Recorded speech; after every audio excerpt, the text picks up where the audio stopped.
gentle beans, flockmeisters, and finger-poppin' strizzers, knock this to your load.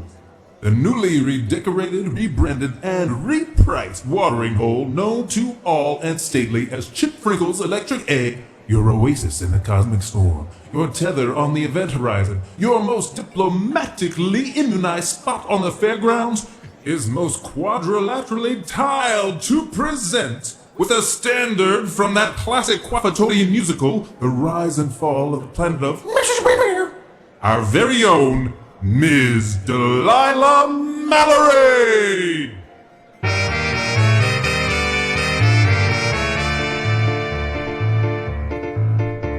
My mother was not kind, let alone loving, but she could tell the truth and tell it straight. You'll never get what matters but by shoving. Hold tightly to the meat that's on your plate.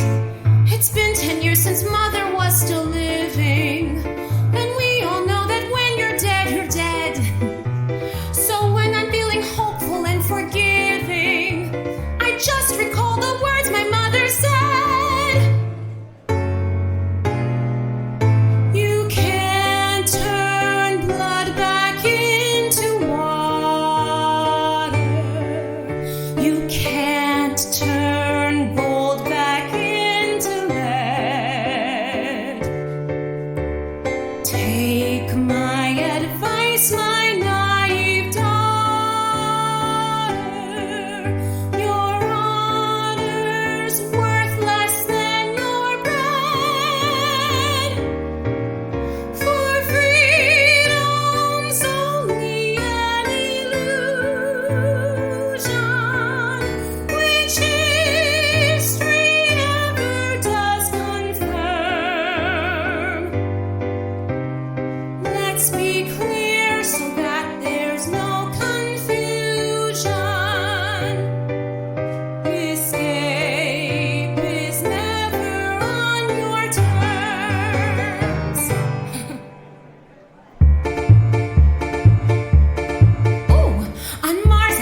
Do not make any sudden movements! Oh, what now? All patrons present may continue their consumption of intoxicants and artery-clogging snack foods, but this reputed entertainment must cease in compliance with Section 194, Paragraph 82 of the Human-Fukulnari Friendship Agreement. Song lyrics that contain, concern, describe, or obliquely reference specific parts of the human body when sung by humans are prejudicial against non-humanoid species and are therefore not to be sung, spoken, signed, or otherwise signified in polite society. You call this polite? Shit, what the frig? I'm on it, D. Just relax, everybody. Officers, would you mind stepping over here so we can discuss this? Xtopps, you keep playing. Sure thing. D, you just take 5 while I get this straightened out, okay? No worries, folks. Ms. Mallory will be back in just a few minutes. We'll see about that. Okay, Corporal Quisling and Corporal Patane, what's the deal? Really out to put a vonch on my big rebranding reveal, aren't you? We have no personal opinions about your business practices or decor, Mr. Frinkel, except for when they break station law. Then it's our problem. Break what station law? You mean this friendship agreement the Foogs have laid on us? The friendship agreement is a League of Humans policy, sir. Yeah, right. We all know who actually wrote that schness. Well, I know that Earth Central was deeply involved in all aspects of the creation and implementation of the friendship agreement. That's right. It clearly states as much in Section 1, Paragraph 38. And anyway, it doesn't matter who wrote it because it's League law now, which means it's security's job to enforce it. With extreme prejudice. And how exactly did that song violate the law?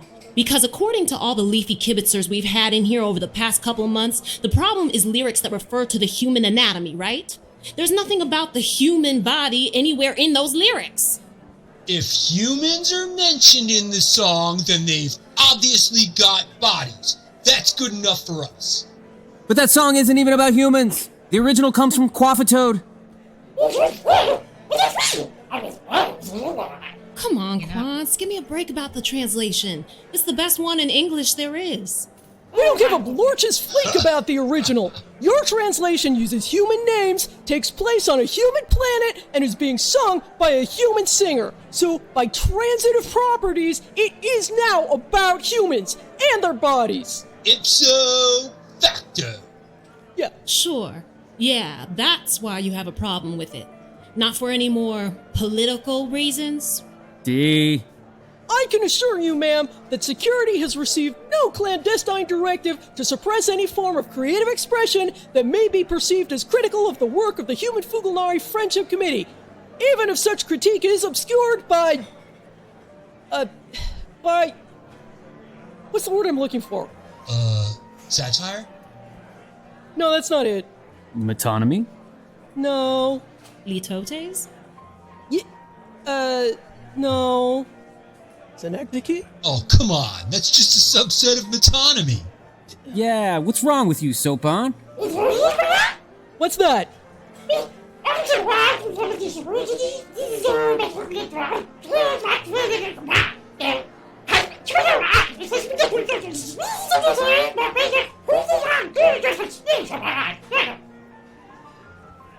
No.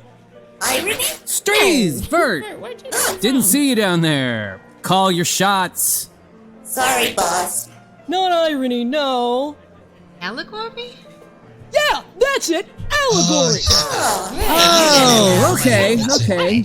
Well then, if there's no such order, then you have no grounds to object to that song, even if it was allegorical, which she already told you it isn't. And for the bazillionth time, League laws don't have any standing here in the Baronetsia Candifa. So, why are we even having this discussion? Maybe because your baronet is a peanut butter junkie? Yeah, so maybe the Zips won't actually give a tinker's corn about us busting you up. Do you want me to go and ask the Baronet about that? Chip? Should I? See, the thing is, officers, Xtopps may spread it smooth most of the time, but he's no stranger to rough stuff. Yeah, the Zood may be Zibanon Grata back home, but he's still royalty, you knolls. Exactly. So I'm gonna go ahead and call that bluff. Yeah, Xtopps may be the black sheep of his family, but that hits a little different when the family business is the Zibidon Empire. You know his mother's the Grand Duchess of Prang, right? He's a quarter cousin to the Empress, for crying out loud! And yeah, they may not like him much back home, but they like insults to the imperial dignity a whole lot less. So I suggest you find some other way besides hassling us to kiss the Fulganari equivalent of ass. Because if you try to enforce that friendship agreement in here one more time, all of us will find out just what the Empire thinks of a couple of 2-bit Foog stooges trying to push us around. Yeah. I mean... You mean? You mean what? Yeah. What exactly did you mean? I meant that we just wanted to give you a warning. Yeah. You be better, right? Right. Okay, let's go, Dormer. Our work is done here. Yeah, sure thing. Hey, but we'll be back. So just watch it. Whatever you say, officers. And hey, love those kicky new headbands you're wearing. What's that all about? Did you two start a little club? Oh, you'll find out. And you're all going to be wearing them too, soon enough. They're going to be very popular around here. Oh yeah, they look like the hottest craze of $24.95. Come on, sister. Nice work, Chip. They lit out of here like their fins were on fire. We scared them good that time. Not good enough. They'll be back. Okay, what is with you?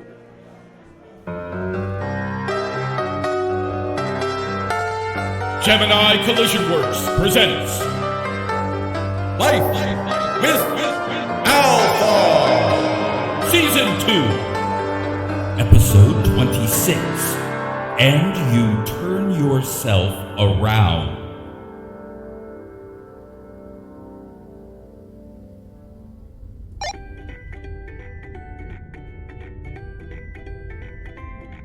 And a very lovely top of the cycle to all of those now rising and readying themselves for whatever they must do to keep the fairgrounds and themselves in proper working order. This is your old friend, Mrs. Frondrinax of the Human Fulganari Friendship Advisory Committee, with another daily suggestion towards a better, more streamlined life for the benefit of yourselves and your community. Hey, why not take a moment to consider again the many ways you can conserve energy through reducing movement? For example, do humans really need to chew their food? It seems like you're putting a lot of stress and strain on those mandibles of yours for no good reason. There are plenty of commercially available appliances that could do that work for you ahead of time. And then all you need to do is sip, slurp, gulp, or ingurgitate the pre-softened nutrient material. Try it. And I'm sure your lateral pterygoids will thank you for the rest. Just another cheerful life hack from your friends at the HFFAC, where we're doing all we can to make this easy on you. Really, we are.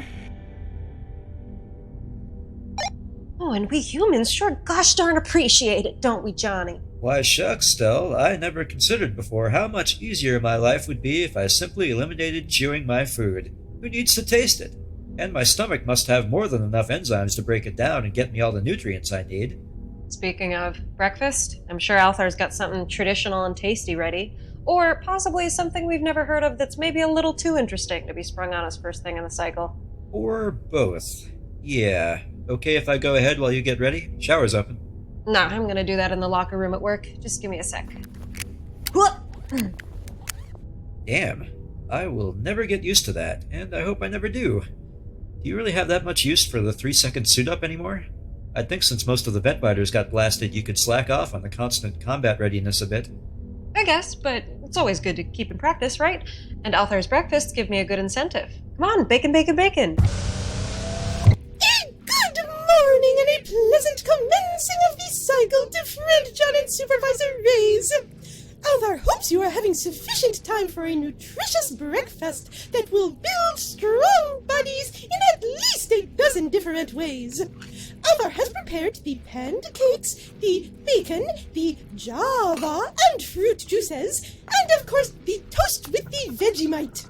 Oh, and today Althaar has made experimentation with another traditional Earth breakfast food, wache.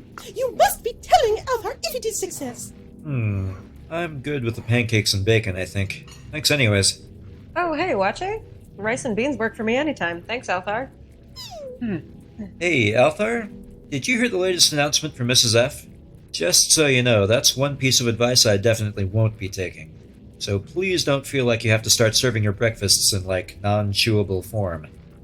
Oh no, friend John.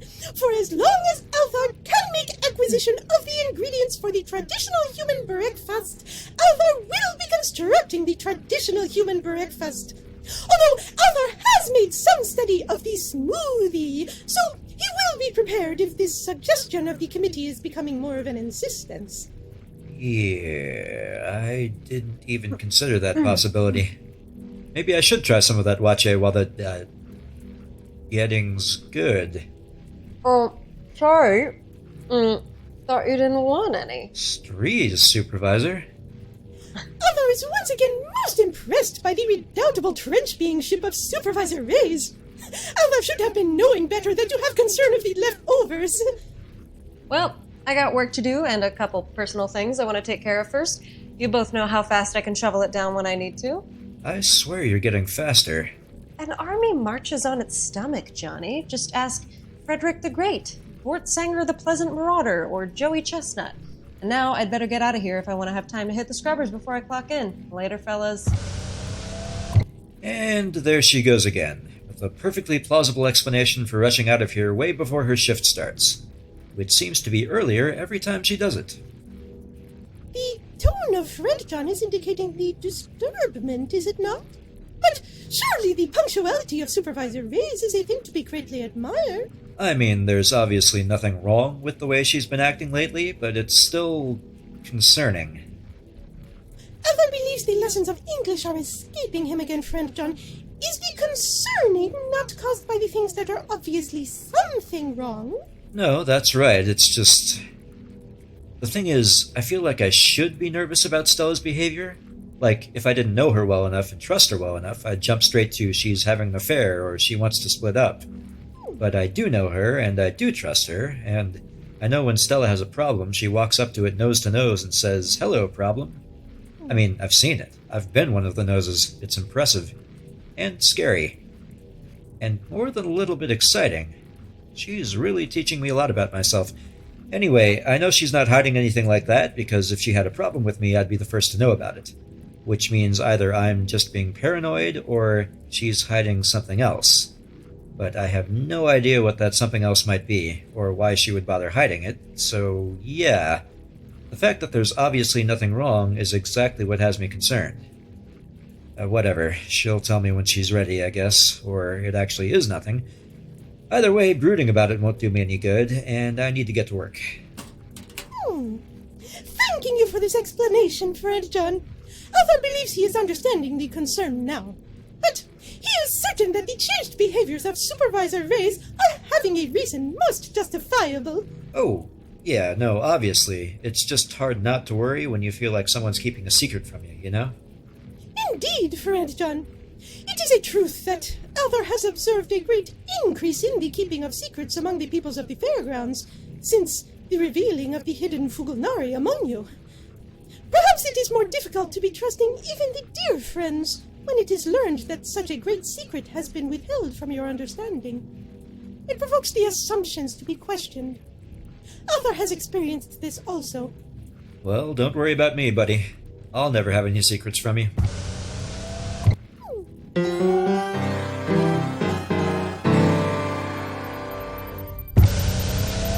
Good morning, all, and let's get right to it. What should I be pissed off at first today? And is it worth fuming while standing, or should I settle my sitzfleisch in the command chair before I commence my first daily eruption? I think you should sit, sir. No, take it standing like proud Bolshevik commander. I vote for sitting. In fact, if you'll pardon a lieutenant's forwardness, given the nature of the upcoming few minutes, I would somewhat insist on it. All right. The ass planters have it. Fine by me. Let me enjoy this gift from the gone, but unfortunately not yet forgotten, Mr. Several. Oh. And get that first sip of Megalon Lepesi down. Bourgeois fancy pants hot bean beverage. And go! What's today's pointless annoyance? Good morning, humans! And all the rest of you too, of course. All you sentients on the bridge. And, robots. I just wanted to pop in for a quick spot check to make sure that command staff are setting a good example for everyone on the fairgrounds by following the excellent advice of the HFFAC. So, tell me, what have all of you done so far today to promote adherence to the friendship agreement through your actions? I would rather not say, if it's okay. But I'm sure you'd get an enthusiastic answer from my sister Ashley. In hydroponics, she'd rather talk to you plants than her own sister anyway. What is Stalinbot do? Well, Stalinbot is doing job. Job is not enjoyable, but it needs to be done, so Stalinbot is doing it. And advanced programming of Stalinbot is already at peak of robotic efficiency, so he does not need any suggestions from your sack. As for myself, so far this cycle, I have considered many millions of questions, from those regarding the origins of space and time itself, to those concerning how one might better improve one's attitude through proper nutrition. Unfortunately, the consideration of the friendship agreement seems to have slipped my mind. Oops. And I, Frondrinax, had an ear-scorchingly good time working my jaws on the way down here just now over a take-out frozen egg sandwich imperfectly reheated in the infrared oven at Tixandu's, whose lackluster food offerings are unfortunately not up to the high standards set by their coffee. Oh, Commander, you do so seem to enjoy this cheeky banner where you try to bait me by being disrespectful of the Friendship Committee's helpful suggestions. Of course, I understand you don't really mean it, but the rest of the committee? They don't quite get the human sense of humor. You know how it is. So, you should be a little more careful that they don't mistake these saucy quips of yours for flagrant insolence, especially since your whole staff seems to follow suit. I think we'd all appreciate it if you spent less time joking around with the crew and more time pointing out to them how successful our initiatives have been at improving the lives of all the humans on the fairgrounds. Successful initiatives? Mm-hmm. Perhaps you could remind me what those were? Because I can't seem to recall any. Can you, Frall? Not on this or any other level of reality, sir. No. Well, all right, yes, the food restrictions still seem to be causing more difficulty than we'd anticipated. I simply can't understand this obsession with flavor and texture you all have. Surely ingesting the correct proportions of nutrients ought to be the only thing that matters. And, yes, we're aware of the potential issues with the curfew system once the sun sets on Belobog Beta. But, well, we've got over a year to sort that out, haven't we? And I'll admit that compliance with the excess movement reduction guidelines has been gravely disappointing. But now that we've activated the tracking chips in the pedometers, we should have that sorted out very quickly. And I'm sure all the additional revenue generated by the overstepping fines will make a considerable contribution towards some long overdue upgrades around here. As for the trial run of the gravity rationing program, well, we just won't discuss that, all right? Ever. Still waiting to hear about all the committee's successful initiatives, Mrs. F. Well, maybe if Station Command had chosen to help us implement our plans to fix this place up, instead of indulging in a lot of pointless and inefficient insubordinations, things would have gone a lot more smoothly. And maybe if the Fulgonari had bothered trying to understand humans instead of trying to fix us, you wouldn't be having such a rough time of it in the first place. Oh, Mindy, no. No. There was never any question of we Fulgonari sitting on our branches, watching such a promising young race stumbling around without proper guidance. We may still be refining exactly what kind of guidance will be most effective, but it's more clear than ever that you desperately need it, and we're certainly not going to give up. You are right about one thing, though. We obviously need to get some folks who better understand the human mind involved in the advisory process. And we've extended a very important frond in that very direction. We're going to be opening our very first recruitment center here on the fairgrounds in the Central Promenade. Later today, in fact. The ribbon-cutting ceremony will be at 14:20. You may want to put in an appearance if you're available. It would certainly boost your reputation in certain plots. What kind of recruitment center? Who are you recruiting? For what? Why, humans, of course. Who better to help us understand your needs than those among you who have already accepted the beauty and necessity of the plant way? You may not be aware of it all the way down here on the bridge, Commander, but there are plenty of humans on the fairgrounds, and elsewhere, who appreciate that a little more structure is just what your species needs. Although we'll be accepting members of all species, of course. Anyone is welcome, so long as they're interested in supporting the work of the committee. And, of course, publicly declaring that support will entitle them to, well, not special treatment exactly, but a certain recognition that they're at least trying to get with the program. So I imagine we'll be seeing quite a lot of interest. Oh, I'm sure you will. There are quite a few folks on the fairgrounds who know what side their bread's buttered on. For as long as we're still allowed to eat bread, anyway. Where exactly did you say this recruitment center was going to be? On the outer ring of the Central Promenade, just next to the Noongibble shuttle stop. You know, next to the Genome Hut. Hold on? Isn't that where the fairgrounds gift shop is?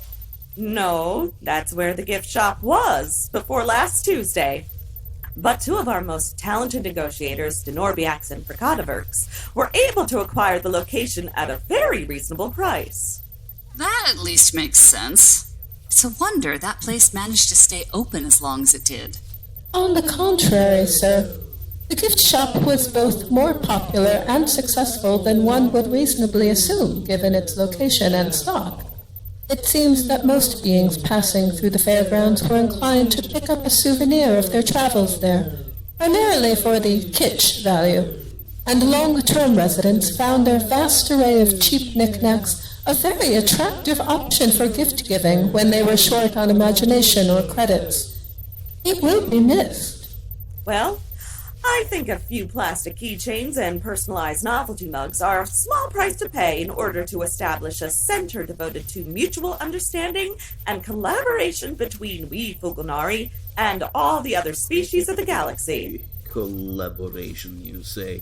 Now that is interesting choice of word. Well, best of luck with your ceremony, Mrs. F. You'll forgive me if I find myself unavailable to attend. I'm fairly certain I'll have more pressing business here on the bridge. Of some kind. I expected as much.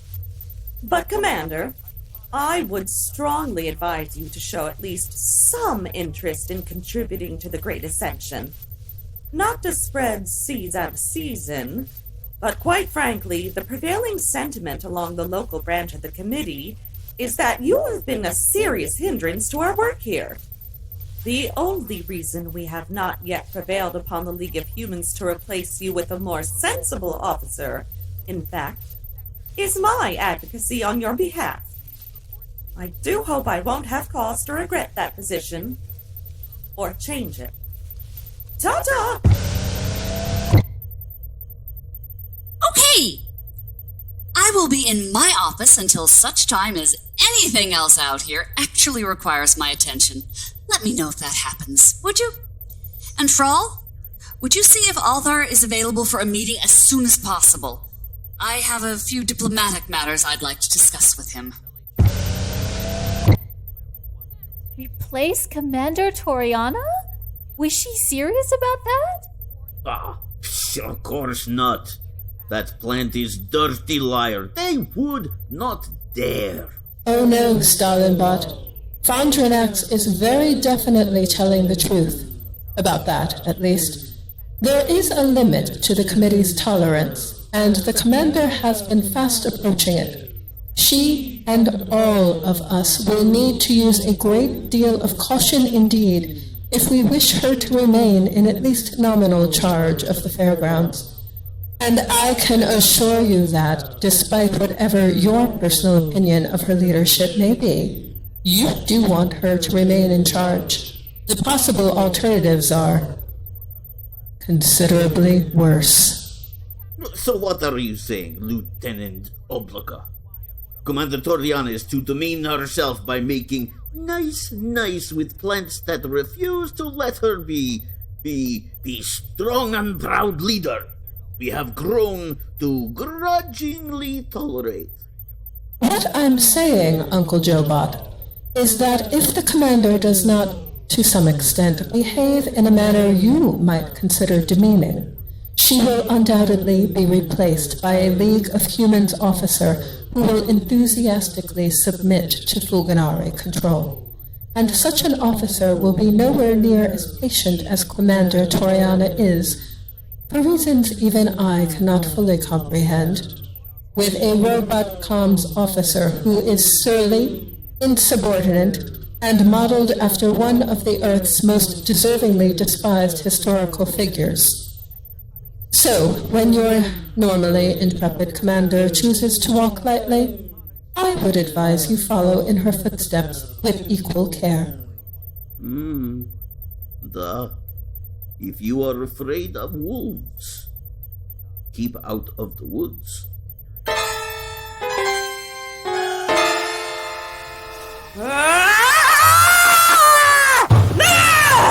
Why won't they just frosting listen? Why is Mama Frondrinax angry? I'm not Mama Frondrinax, and I'm not angry. Why does that mulching Mindy have to make this all so difficult? I have been doing everything I can to protect that arrogant meatbag from winding up in a tub hole, and she just keeps cobblestoning us. This is not a game! Frondrinax, do you want Rooty to help with the smashing? No, Rooty. This is very much a solo activity. I just can't with these humans. They refuse to even try to be sensible. What is it about Earth species that causes this ridiculous stubbornness? I mean, look at this Earth plant right here. No ambition. I mean, sure, it's got the stay-in-one-place attitude down pat. But that's not enough if that's all you want to do. Won't communicate, won't strategize, just wants to be stupid. Won't talk, won't learn. Look at you. Won't even defend yourself.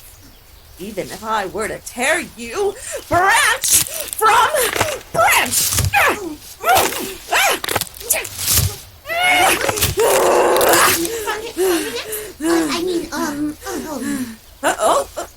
Hello? Who's there? Just me, Mrs. F. Is everything okay over here? Yes. I'm just, helping this silly Earth cousin of mine by spreading his branches out to cover more surface area, since he can't seem to do it so well for himself. Rooty, take these pieces and spread them around so they can ingest more of this lovely light and water. Why don't you? I don't think Earth Cousin can ingest You need more, Mama. He's in so many pieces. Just do it, would you? And don't call me Mama. Oh, okay. Come on, cousin. Let's go play. Look, HF, I've been meaning to tell you. I am sorry for that business with Miss Sophie, even if I wasn't at all fond of that little nitrogen fountain.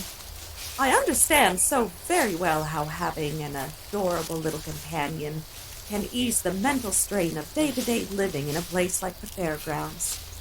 Aw, Rooty loves Frondrinax too. I'm sorry, who mentioned you? Now go put that refuse in the compost bin. Well, that's nice of you to say, Mrs. F. But you have to understand it's a little hard for me to forgive your people for that. Oh, HF, let's not be overly dramatic. Certainly I understand you had some attachment to that ridiculous little mammal. But are you really going to harp on it forever? Okay. Okay, let's just set that aside for now. I actually came up here hoping to talk to you. Oh.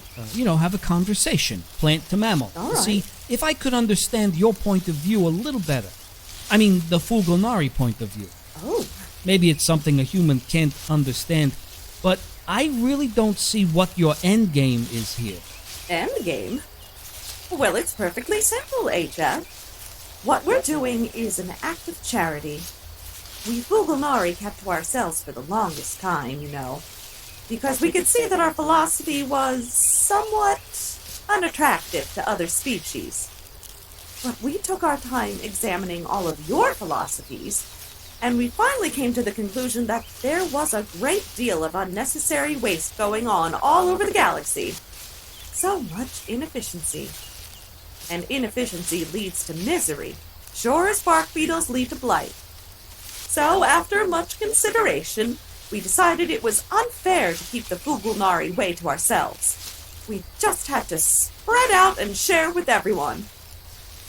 So, if you intend to spread the Fulgonari way across the whole galaxy, why start with humans?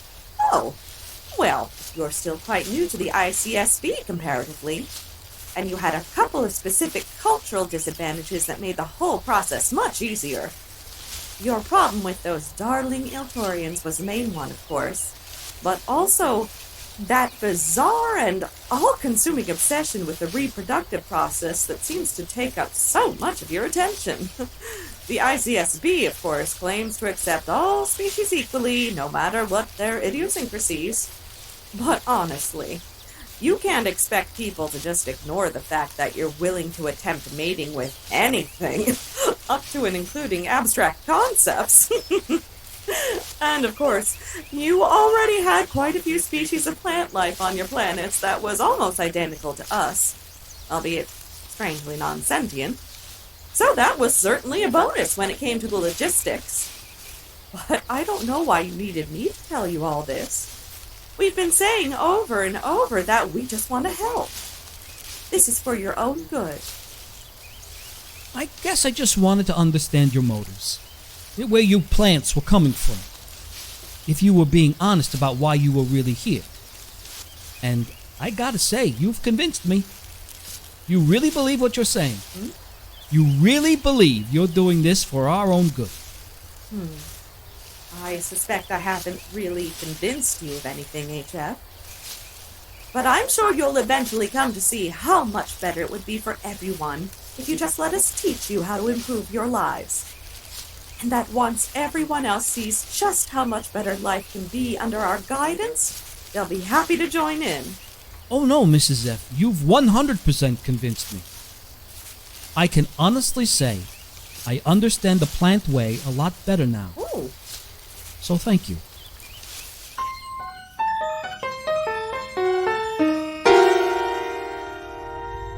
Althaar will be here in just a few moments, sir. All right, thank you, Frall. And once he gets here, can you make sure no one's listening in? I can, sir, but I will not. If anyone is listening in on this conversation, which you already know the Office of Equilibrium is at least able, if not willing, to do, it would be much better to allow it. Are you just saying that because you want them to record you saying that? Oh, no, sir. They would not be able to do so. What you perceive as my voice is not actually composed of audible sound, and thus is not picked up by microphones or recording devices, unless I make a deliberate choice to make it so. I am merely sending impulses directly to your auditory nerves that your brain interprets as the sound of my voice. Nelly hiss at you, Frall! I have told you! I promise, sir, I am in no way, shape, or form poking around in your brain. This is simply the way I most easily communicate. And it is functionally no different from a neurological perspective from the way you experience the more traditional modes of speech. That sounds reasonable, but I still don't like it. Would it settle any of your misgivings on the subject if I were to inform you that it has cumulatively saved you 312.6 hours sitting in pointless meetings over the years? How?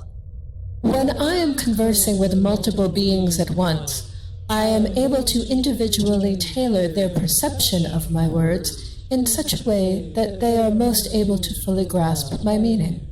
So when we're in a meeting, everyone hears you differently, but we all understand you the same? Exactly. More often than not, when any group of individuals is attempting to come to a consensus, they are each vastly mistaken about how much of the other's meaning they actually comprehend. And I am frequently able to adjust for this by altering my responses accordingly, so that a genuine consensus can be reached, without the customary pointless crosstalk and faffing about. You're welcome. Jonesy's gleaming orbs. I'd like to see the Fulganari beat that for efficiency in a four-dimensional space. All right. I'll be sure to remember that when you're talking to me from now on. That won't be necessary, sir. I'd suggest you forget about it, in fact, and just accept that whatever you perceive me saying to you is what you need to hear. Then, is there any particular reason you thought I needed to hear this now? Because it was time. Yeah, that's it. It was time. And speaking of time, the time of Althaar's arrival is almost upon us, so I'd suggest you position yourself accordingly. Okay. It feels really rude to sit here facing the wall, but... He will absolutely not take offense, Commander. Of course he won't, but it still makes me uncomfortable. Not as much as the alternative, but still. Understood, sir. Greeting to you, Commander Torianna and Lieutenant Commander Frallen-Br'ar. Althaar has received the message that there was an issue most condensing on which you wish to be speaking with him. Yes, Althaar, thanks for coming. Sorry about the chair, you know. Oh, Althaar is not taking offense, Commander. It is a most clever solution to the potential of digestive distress. Thank you. So, have a seat, or whatever is most comfortable for you. All right, Althaar, I'm sure you've guessed what it is I want to discuss with you. It seems there's very little else to discuss on the fairgrounds these days. I know more or less where the ICSB stands on the matter of the... Well, let's not mince words. The Fulganari occupation. What I want to know from you, if you're able to tell me, is the Iltorian commonalities position, and your own, if there's any difference between the two. Your questions are presented with commendable directness, Commander Torianna. I don't have a lot of time for ambiguity these days, Althaar. This is to be expected. As to the question of the positioning of the commonality, Althaar cannot, of course, speak for the Consensus Coalition group, but he can make adventuring of a guess. It is, of course, always the desire of Iltor to help in resolving the disputes between sapients, but it is to be invited before doing this. To do otherwise would be to impose the will of the commonalty on others, and this is not an act of kindness, no matter how it is intended. And this is true even if the result of this interference would seem to be most positive.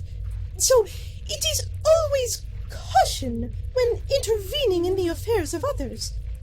And this is of course most true of your own people, Commander, because they are so scantily understood by Althaar. Althaar has of course been working very hard to remedy this and to share his findings, but he is still only one being, and much work yet remains to him. I see.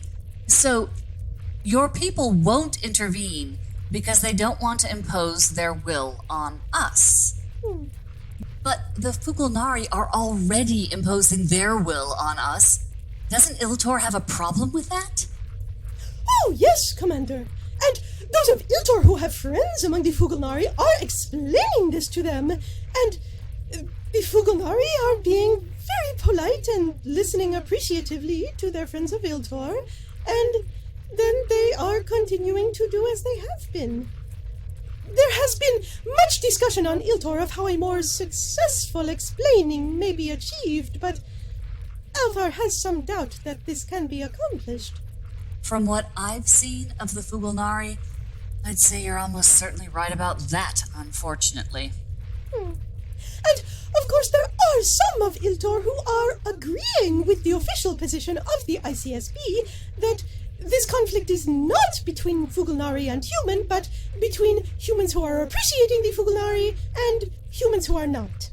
And if this is the case, it would be doubly foolish to make interference. And do you agree with this position? Althaar is not certain. He has so very many thoughts about this circumstance that he is not always agreeing with himself. On the one grasper, it is most clear that the interposing of the Fukulnari is causing great upset to the human friends of Althaar, and this is making upset in Althaar also. But on the other grasper, he does not know what there is to be done about this, if the methods of Iltor in which he has been trained are inadequate. So, on the third grasper, he is wondering if this circumstance is revealing a flaw in the methods of Iltor that has never before been noticed. And on the... Althaar has lost track of his graspers, but he is knowing that the people of Iltor have been making refinement of these methods for millennia, and it would be a great arrogance to think that Althaar is knowing better than the so many Iltorians of great wisdom who have made precedence of him. So, he is not wishing to make increase to the suffering of his dear human friends by acting with rashness.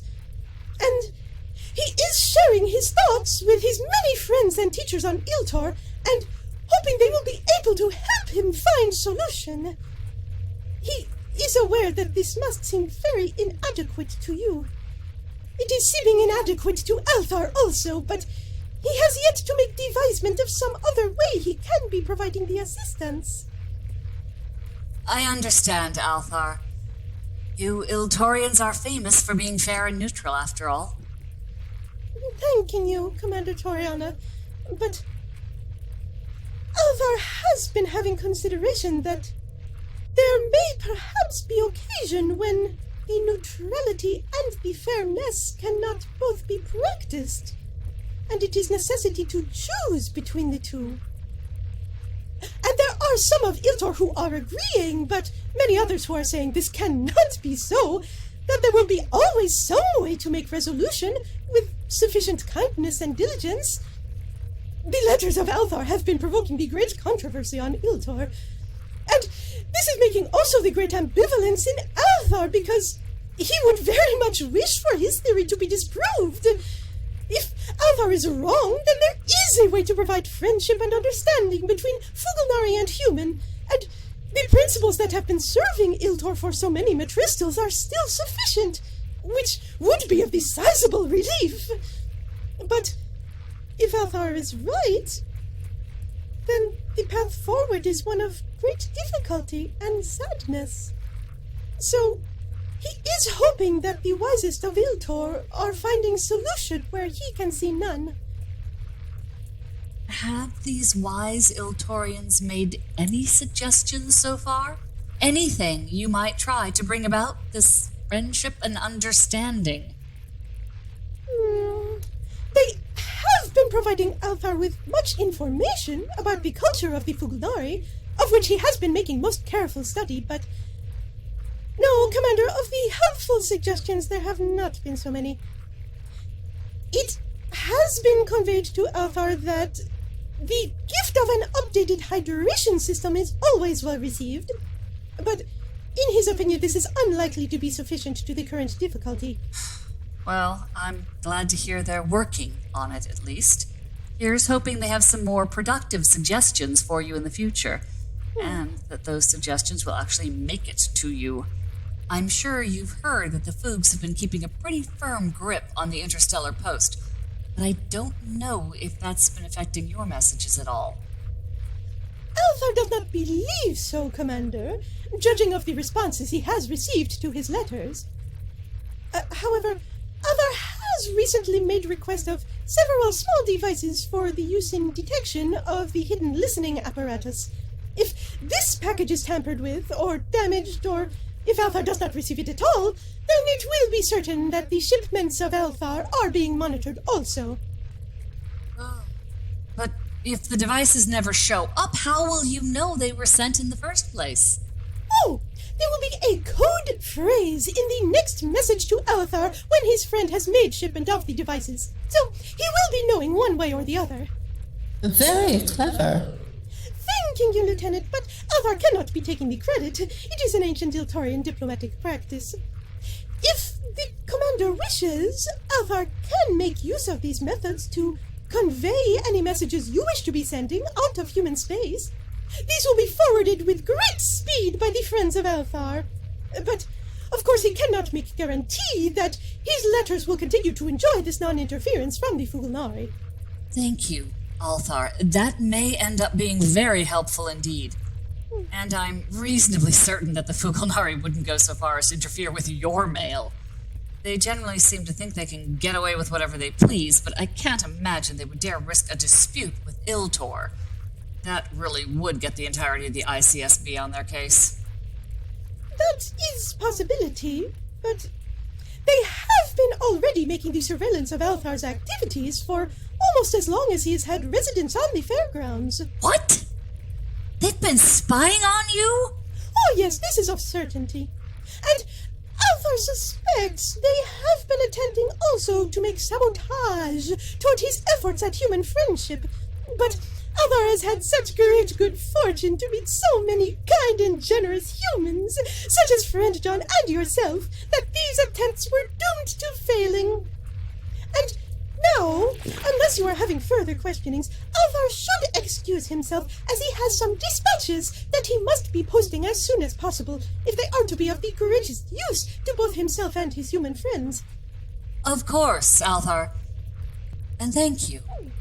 I'd appreciate it if you kept me informed of the current thinking on Iltor as much as you can, and of your own thinking as well. Althaar promises that he will do so, Commander. Not as much direct support as I'd hoped for, but as much as you were possibly going to get, Commander. And much more than you may even now appreciate.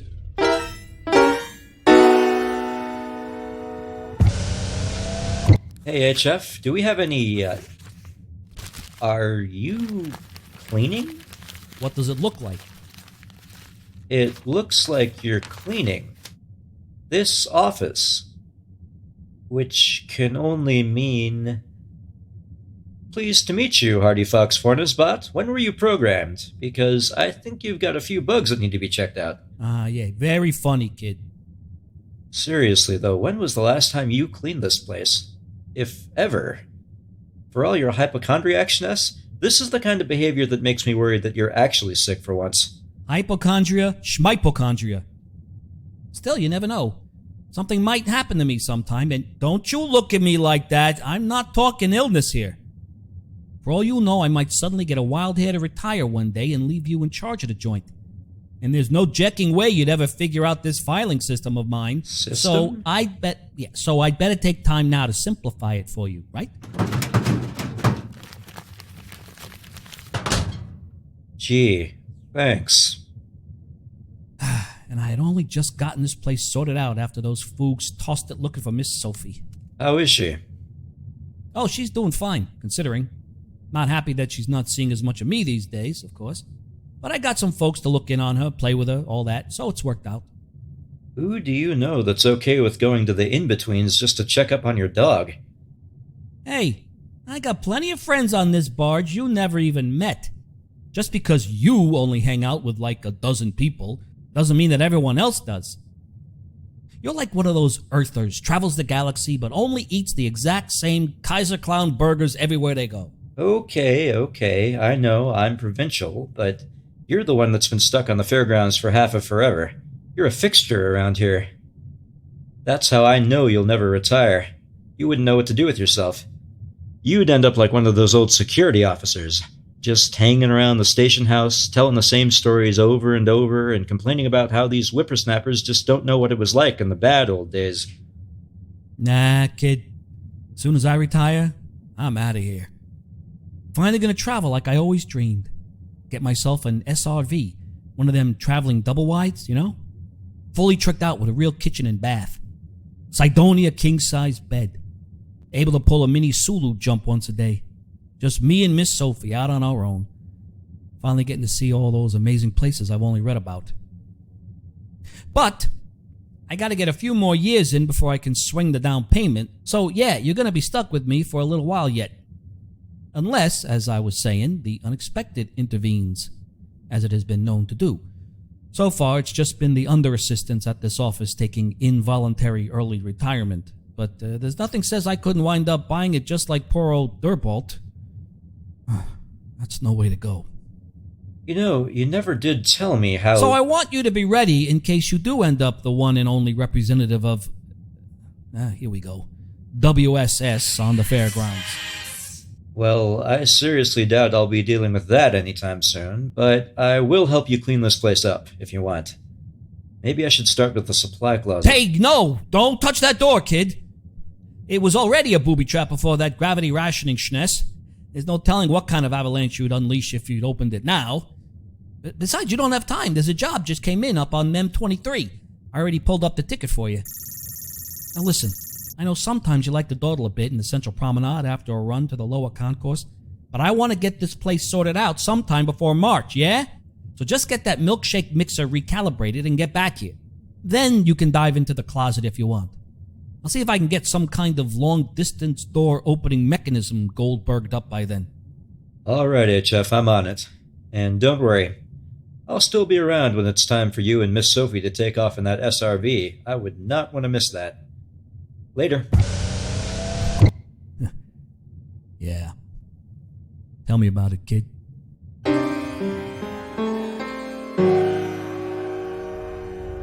Frill those foobs, Mang. We're just trying to entertain, right? Right.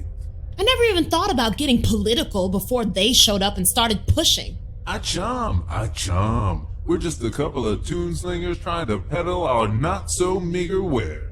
Of all the joints I've worked all over the galaxy, this is the last place I would have expected to run into this kind of censorship smark. Man, I left the Empire to get as most exuberantly away from anything political as I could. Joke's on me, huh? And politics certainly never came up back on Tammuz. All anyone worries about on a farming colony is weather, bugs, and fungus. Yeah, not a lot of use for cutthroat politicking amongst the spacious waves of sorghum on some boring little dirtball. Hey! No trash talking Tammuz Beta from the slumming royal junkie in the corner, get me? Jeez, D, I am stunned in the most legitimate fashion to hear you have some kind of big old rosebud for that snooze fest of a home planet. I thought you hated it there. I mean, I did, but you don't shave someone's home planet, Zood. And there's a lot to like about Tammuz if you're cut out for farm life, which I sure as Ness wasn't. I knew that from day one of knowing anything until I was able to jump the dump when I was 16. But it'll never stop being home. Not really. Not just the planet, but the people. Did I ever tell you about them? Farmers, mostly human. Stuff grows well there, yeah, but no legumes, so far as I heard. So my interest, shall we say, waned most precipitously. Okay. Well, for centuries, before humans ever got extrasolar, Tammuz Beta was just sitting there, untouched and uninhabited. Great climate, perfect atmosphere, promising soil, no artificial terraforming needed for most oxygen breathers. You couldn't design a better planet for farming if you tried. But no one wanted to go in and do the work. A whole bunch of different species did preliminary surveys, but they all ended up deciding it was too far out of the way to get any decent return on the investment. Until the Tammuzians came along. Wait. Did I miss something in a nut glitch? I thought there were no Tammuzians. Well, there weren't, yet. Just a collective of farmers from different human outposts who heard about this planet right on the edge of human space, with so much untapped potential just sitting there like it had been waiting for them to develop it. So they came together, created the Tammuz Charter, and dug in. And my grandparents were there. Right from day one. The first Tammuzians. They left Earth for that? Earth? Fridge stops. The Mallorys left Earth over 300 years ago. We may not exactly have the distinction of your grand heritage. Okay. You know exactly how much that most circumstantial pomposity means to this tombslinger D. Okay. But when the first colonists left Earth for Mars, the Mallorys were right there. And when we headed even farther out, Mallory's in the first outpost on the moons of Saturn. Can't stop moving, huh? Well, some of us. I'd say around 95% of the Mallorys just want to find their place, plant whatever'll grow there, and get to work making more Mallorys. Which is why I've got cousins by the dozens back home. But that other 5% can't be happy unless they're on the move. You can guess which genes I got. I think that's why being stuck here the last 19 months gives me the habdabs. Twice as long as I've stayed put anywhere for at least 12 years. Yeah, I hear you. I can't say I expected to remain among the most maxed out demiest of the demimondiest space station in the galaxy for quite so long, not to mention getting strapped down to it by a fragment of my own embarrassingly razor-shaped past life. Exactly. So yeah, I wouldn't move back to Tammuz if you... well, maybe if you paid me a lot. But like a lot. And I'll knock it all I want. But I'm a Tammuzian and a Mallory, and I'm frillin' proud of it. Someone else badmouths my dirtball. Apologies, my partner didn't read the room. You know I'd never want to upset the best canary I've ever shared the pickle with. Thanks, Xtopps. And no worries. I know you've always got my back. As long as there's a baronetcy of Candifa, and as long as I'm that baronet, you'll always have a place to sing whatever you want, partner.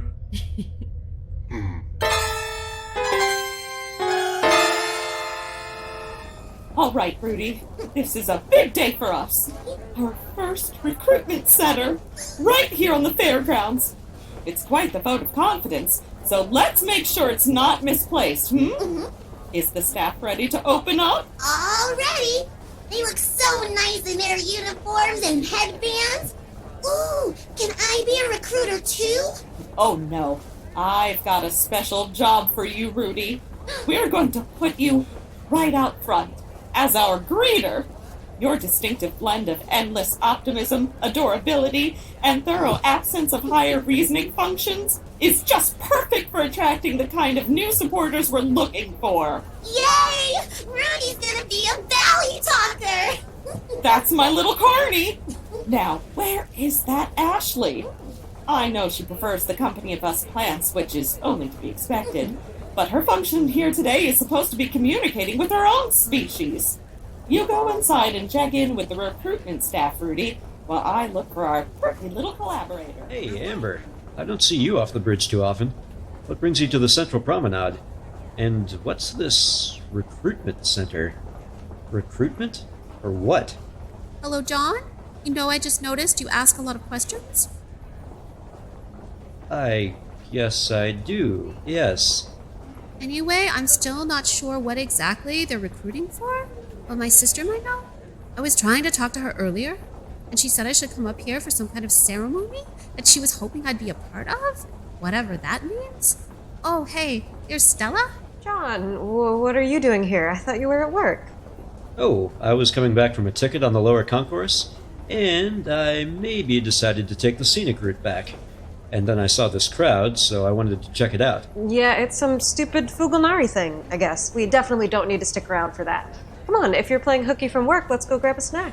Actually, now that I'm here, I kind of want to find out what stupid crap the Foogs are pushing this time. We can hear all of it from Velbox. They've got this new frozen quiescence, the Rootersvard. I want to see how it works, inside and out. There's some kind of trick to it.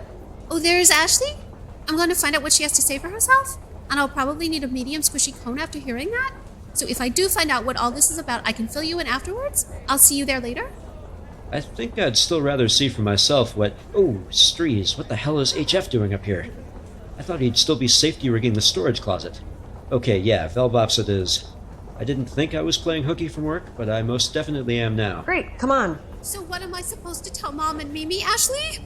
Even if I'm lucky enough to actually get a message to them under the new restrictions? Oh, you'll never guess? My little sister's funny little obsession with plants has turned into selling out our entire species? You never understood me, Amber. You're right. I never understood your thing with plants, but I never said one harsh word to you about it. Not one. And neither did Mom or Mimi. We supported you when the other kids made fun of you. But this is different. This isn't just caring about plants. It's serving them and making humans subservient to them. Which is everything I always wanted. I always knew that the plant way would be better for everyone. And now the Fugalnari are proving it. Oh, there you are, Ashley, darling. It's time for your speech. I have to go now, Amber. I have something important to do. Not just for me, but for all humans. I hope you'll see that and join us before it's too late. Lovely to see you, Amber. Your sister's very special, you know. She's been so crucial to our work here on the fairgrounds. You must be so proud. I mean, really, plants? Couldn't she find something more interesting to be saying about? Testing. Oh, good afternoon and welcome.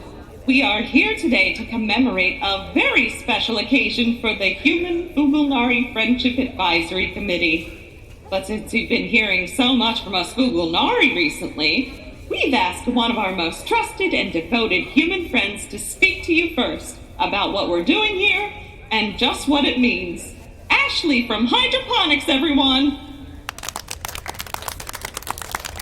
Good afternoon to my fellow humans, honored Fugalnari, members of other species, and future official friends of the Fugalnari Ascendancy. I'm so excited to welcome you to the grand opening of the very first recruitment center for our new Efficiency Partnership Booster Program. What we are doing here is giving all humans and anyone else who wishes to show their acceptance of and devotion to the Fugalnari way the chance to formalize that devotion. Just drop in here at the center anytime, whenever it's convenient to you. One of our friendly staff members will be happy to share with you the fascinating philosophy of our plant friends, and you'll be able to see just how it applies to you and how much better it will make your life. Your personal Fugalnari guide will spend all the time with you that you need, and there are even some cool games and fun quizzes along the way. You might even get tested on our special machine. It can look into your heritage and see what plants you might be distantly related to. Are you a beautiful violet or a mighty sequoia? Your guide will be more than happy to tell you, and if you choose to formalize your relationship with the committee and sign a document averring your devotion to the way, you get the bestest gift on the fairgrounds. Do you see this kiki headband I'm wearing? It's not just a headband. It's a beautiful display of the understanding between you and our plant friends. Each headband is individually customized for the wearer. It contains 2 pheromonal tags that can be read by any Fugalnari. One which indicates you're a friend, and another that is derived from your own body chemistry, that acts as your signature. So when you meet a Fugalnari, they'll know right away that you're a friend, and treat you accordingly. Isn't that great? So come on, humans, and show the whole galaxy what a good friend of the Fugalnari you can be. Drop on in to the Efficiency Partnership Recruitment Center and formalize your devotion to the Fugalnari way. Thank you, darling. Ashley from Hydroponics, everyone! Let's give it up for her! A fine example of the kind of human we're looking for, to build bridges between us Fulgunari and the human community. And, as she said, all species of the galaxy that might be interested in learning about the Fulgunari way. And now, with the cutting of this ribbon, I shall officially open our very first Booster Recruitment Center. Ashley, the scissors? On behalf of the Human Fulgunari Friendship Advisory Committee, I now declare this recruitment center open.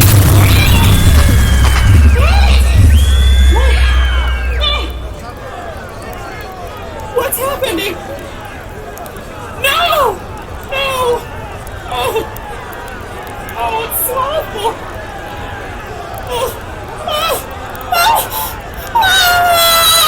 Rooty! Oh, my friends! Rooty was in there! No! No! No, not Rooty! Oh, sweet little Rooty! Oh, Rooty! The sweetest clippling there ever was! Oh, Rooty! Rooty! Oh, you shall be avenged! I swear it! Mama Frondrinax shall avenge you, my darling! Revenge for Rooty! Yay! Mama Frondrinax loves Rooty! It's okay, Mama. Rooty is still here! But I saw... How? I was bad, Mama. I'm sorry. I saw the mulch wagon go by and I left my post to go chase it. But being bad was kind of good, right? Because that means Rooty didn't get blown up. Oh. Wondrous. What a relief. Ooh. Frondrinax? Frondrinax? What happened? Was that an accident? Oh, no, Ashley. That was no accident. It would seem we've been letting our concern with appearances stunt our roots for too long. It's time to break out of the pot. If these humans think that a little explosion will stop us from teaching them how to better themselves, then they're clearly in need of a lesson in just how serious we can be.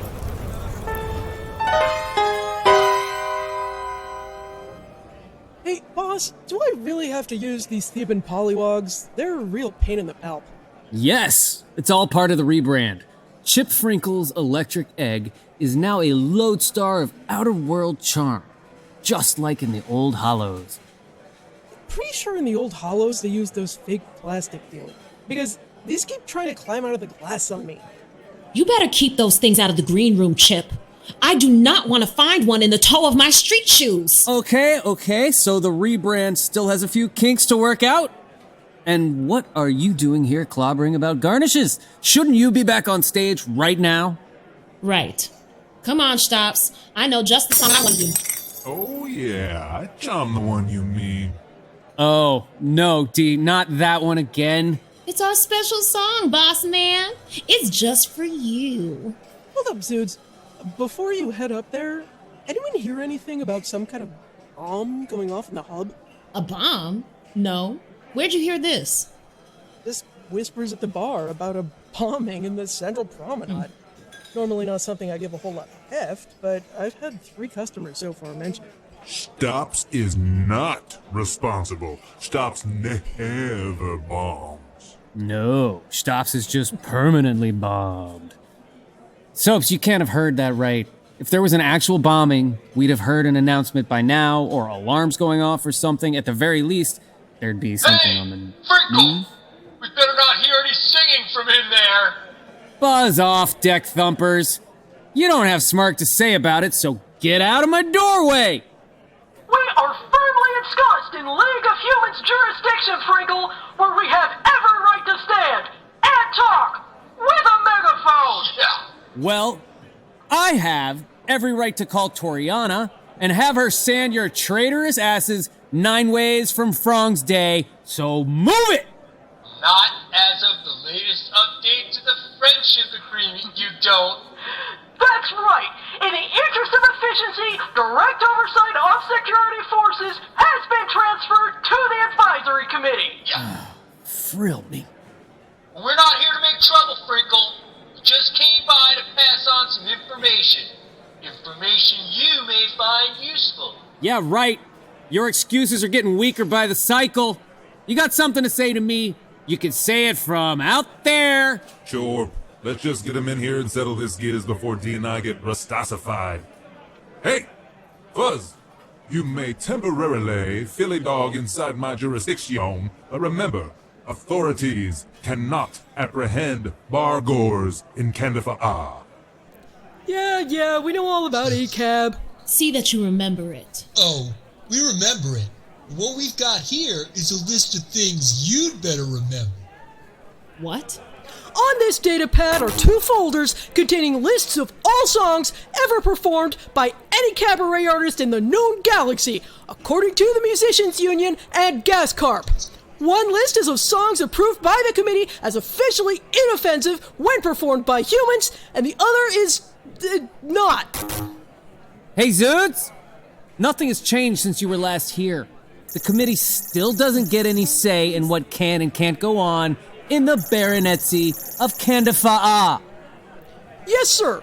You are within your legal rights to allow any lyrics of your choosing to be performed inside the egg.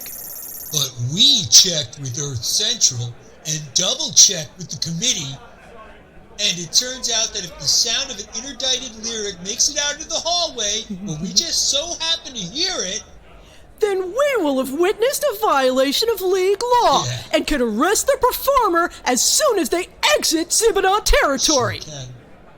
What? Except the baronet. Yeah, we still can't touch it. But, anyone else performing a song on the no-no list will be detained and subject to fine and/or remedial compliance habituation. Uh-huh. Have you even looked at these lists? Here's the list of songs I'm allowed to perform. And here's a list of songs you can throw me in the brig for. This doesn't even leave me enough for a single set. You just have to use your imagination. Like, 99 bottles of space beer is still on there. You could fill up a set with that one easy, just keep adding bottles. You cannot be serious. Look at this list. Here, let me stop it at a random. Right. Look at this one. All of you, look. That song is offensive? It is on the list of interdicted lyrics, so yes, it is offensive. It's a kid song! An incredibly stupid and monotonous kid song. I wouldn't sing it again anyway in a million cycles for 1 trillion credits. I had to do way too many kiddie birthday gigs when I was starting out, but come on. The committee actually banned that? Yeah, for obvious reasons. You have no grounds for complaint, ma'am. That one is clearly about the human body. It's about a dumb dance that anyone can do. That humans can do. That song specifies at least 4 distinctly human body parts, depending on the version. That's what it's all about. The lyrics even say so. You know what? Fine. I'm going back to the green room, Chip. You can work this out, and then let me know when I might once again have the opportunity to actually do my job, okay? Yeah, I guess I'm gonna go make a few improvisatory air sculptures on the keys until such time as I'm allowed to work my magic properly. Excusez-moi. All right then. Appears we've reached an understanding. Oh yeah, we're good, sure. Thanks so very much, officers. Oh wait! What's the story on that bomb everyone's saying went off in the Central Promenade? You jackers know anything about that? We know nothing about any kind of bombing in the Central Promenade, sir! That's right, so drop it! Wait, do we know anything about that? I don't. I thought maybe you did. Well, let's go see if it's true! What if it's a terrorist bombing? Oh man, that'd be sweet! Gloves off, baby! Oh yeah, it's on. Okay, well, that puts at least some of the entertainment on hold. Hey, Xtopps! Why don't you do that song Dee had planned? They can't throw you in the brig for it. Not sure I still corked that melody, boss man. You were gonna play it for her. You can play it for all of us. Now play it! You can't remember this because you don't exist since I went back in time and crushed that little butterfly. Time's gone awry. My lab assistant too, she's just become some goo with one big compound dye that I can't seem to classify. Time's gone awry. My stupid error caused you to negate. Then all my loved ones started to mutate. So many horrors I can't contemplate, and I'm the reason why. I must take inventory of my laboratory. What can I rectify? The world will never forgive my deeds. Now time's alright.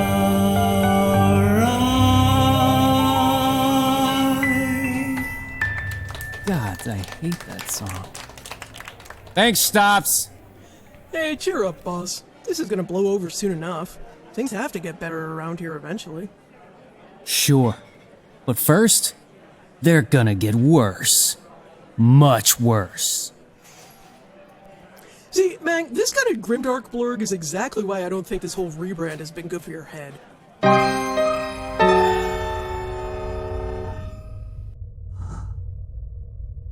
Well. It started. As you knew it would. Yeah. Damn it. Damn them all. The committee, the ICSB, and Earth Central. The Foogs for starting all this in the first place. The ICSB for not doing a damn thing to stop it. And Earth for being so complacent that it was even possible.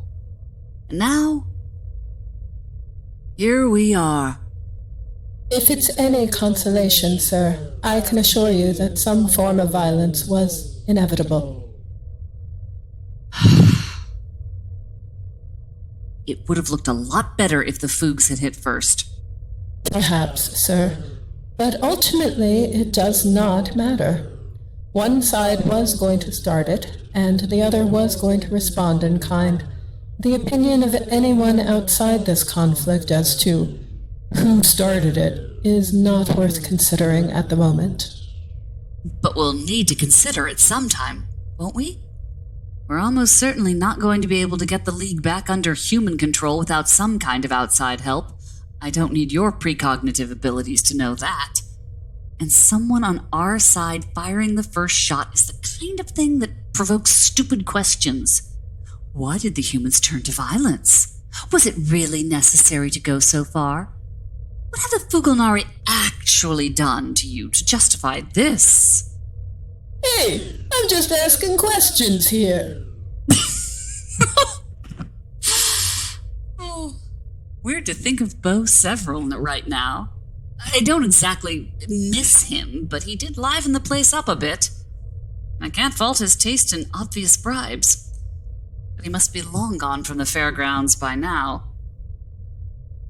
Or he'll never be leaving the fairgrounds again. Is that a question you'd be willing to settle, Frall? Let's just say that his final score in the game of Off, Marry, Kill is a great many of the first, 5 of the second, and 1 of the third. Yeah. He's providing nutrients somewhere in the back of Tav 48, isn't he? Yes. Oh, and since it can be of no further importance now, I suppose I might as well confirm that your suspicions as to his origins were correct. He was not in any way human, but a shapeshifter of the Malachnacete species. Ugh. I've always wanted to meet a shapeshifter. Though I guess if Bo was one, then for all I know, I've met dozens. Not dozens, no. What about his sidekicks? I haven't seen anything of them around either. Are they all so much mulch? No, actually. Their tenure with Mr. Several had provided them with a great deal of experience in the practice of the precipitous bailout. They all managed to organize a covert departure to safer ports of call shortly after Bo's indefinite leave of absence was announced. I'd be tempted to follow their example if I thought there would still be any such thing as a safe place after the Fuchs are finished here. It's pretty clear at this point that humanity is just a test run for them. But there's still something we can do to make sure this particular experiment is a resounding failure. I can assure you that you have done all you will be able to in the short term, sir. Okay then. I'm ready. We're in it now. All we can do is wait for where the Fugalnari care to take this. And I hate waiting. Don't worry, sir. You won't be waiting long.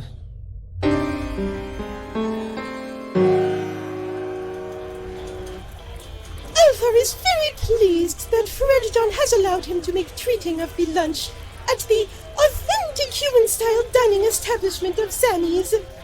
But he is still not understanding why Frendjon will not be joining Althaar in partaking of the most famous and popular Philly cheese steak. You know why, Althaar. It's because of cheese product. I don't care how it tastes. There's no way I'm eating another one of those things now that I know where that stuff comes from. Althaar is aware that the taste is a most subjective thing, but it is difficult to imagine any being disliking such a rich and vibrant flavor. And there are very many humans who are also considering the exudations of chi to be the taste sensation. Yeah, I know everyone else likes it. I used to like it, but that doesn't change anything. And I really wish you'd drop it, okay? Consider the fact that I, a human, am able to sit 2 seats down from you in Eltorian at a lunch counter, with a screen between us, but still, and eat my roast beef with peppers and onion substitutes on an excellent approximation of an authentic Amorosa roll. And even your presence is not grossing me out nearly as much as the thought of slathering some of Chi's special sauce on it. That should give you some idea of how strongly I feel about this. Althaar must beg the forgiveness of Frendjon. He will cease the friendly joshing on the subject of cheese whiz at once. Thank you. I really wish they'd call it something else to avoid confusion. That phrase means something a lot less repugnant on Earth. Though if you'd once told me I'd actually be saying that about the original cheese whiz. Hey, John! And I assume that's Althaar back there.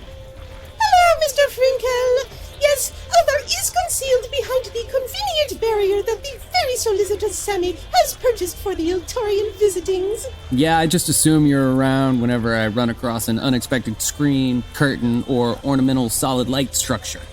Although that has backfired on me a couple times. Hey, Sammy! Usual lunch bag to go. Wit or wit out for you today, Chippy? Wit. Ugh. So how's your day been, Zoods?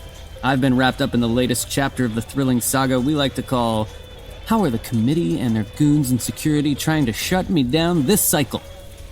Althaar also has been making contemplation of potential future action by the Fugalnari, although Althaar's considerations were of the questions of diplomacy, more philosophical and far-reaching. Well, my day has been the exact opposite of philosophical or diplomatic so far. I was over on the Central Promenade when that bomb went off at the opening of the Foog's brand new recruitment center. Wait, that was real? What do you mean, was it real? I was there. Look, the only thing any of us heard about a bomb was a few rumors circulating at the Egg. And you can imagine how seriously I take rumors from my customers. We checked HeckNet, all the local news stations. There was absolutely no mention of any bomb. Well, the place definitely blew up. And I guess I can't be 100% sure it was a bomb, but I've got a fair amount of experience as to what stuff on the fairgrounds looks like when it blows up by accident. This was really precise. Serious shockwave you could feel in your bones all the way across the promenade, but there was almost no damage to any other storefronts, so Either the Foogs got spectacularly unlucky, which, yes, is always an option around here, or they got hit by someone who knew exactly what they were doing. When was this? About an hour and a half ago. I called up Althaar to tell him the whole thing, and he insisted on treating me to lunch to try and keep my mind off it. Was anyone injured in this unfortunate act? You have not said yet, friend John. Oh, well, it was hard to see with all the smoke, but I'm pretty sure there were a lot of Foogs inside, and it looked like only a couple of them made it out. As to the crowd outside, I think just minor scrapes and bruises. Maybe hearing damage. Oh, that is most distressing. Hold up. You actually hadn't heard anything about it until I told you? I thought it was weird when I came in here that everyone wasn't talking about it, but I figured that was just the usual fairgrounds apathy. How does no one know? A frigging bomb went off in the central promenade. Althaar must be assuming that this is because the Fulgulnari do not wish it to be known. Their attempts at the efficiency initiatives have not always been success, but they have been showing themselves most effective at the control of information. They may perhaps be desiring to delay official announcement of this misfortune until they have made settlement upon a response. Althaar has great concern as to what this response will be. The Fulgulnari are tending to go more than a bit over the side of the boat when they are experiencing the upset. Ooh, boy, do they. Frig. This is definitely going to spell trouble for the egg. Why are you believing this, Mr. Frinkel? Because whenever something gets floated up with one of their stupid initiatives, we get more Foogs in there trying to hassle us. It doesn't even matter if whatever policy's causing the pushback is something that doesn't affect us at all. The last one was about transit tube seating protocols. They just really, really hate that there's one place on station that's not under their control. Which means every time they get frustrated, I get a whole new sledge load of headaches to deal with. And I can't just tell them to jack off, because if they do finally decide to cut off my shipments, that's it. I'm done. That is certainly most unfair and unfortunate. Yeah. On the other hand, this bombing proves that there may be a whole lot of places on the station that aren't actually under their control. So maybe it'll take the heat off us for a while. And on a personal level, I can't say I'm too sorry about it. Althaar cannot make agreement with this, Mr. Frinkel. The violence is always most regrettable, even when it is committed against those who have performed the actions quite troublesome. And Althaar is fearing that the consequences of this will be very dangerous for his human friends. I mean, I don't love violence, but... The thing is, Althaar, you've studied human history. You've almost never been able to stop one group of us from abusing power over another without some amount of violence. Moral high ground just isn't enough. Like when the... They might not hear it at all. Wait, what did they... Sammy, can you turn that up? Yeah, Sharon, hit the volume. Everyone pipe down for a second. Okay, still on? We'll see for how long. A report has just come in off a transport from the Lighten system. This has not been completely confirmed, but it is from a source who claims to be a first-hand witness to recent events on Tammuz Beta. Some weeks ago, League of Humans forces operating in concert with the Advisory Committee arrived on Tammuz Beta seeking to implement the new Althaar is entering the Electric Egg, human friends! Please avert your eyes, and would scene bubbles be activating of the warning sign, please? Hey, Sopon? Yeah? D here? Sure. Hasn't left her dressing room since you went out. No one else went in? Just Xtopps. Why? Hey, boss. You look like you accidentally put on Sopon's foundation. Bubbles is right, Bang. It's like looking at a mirror.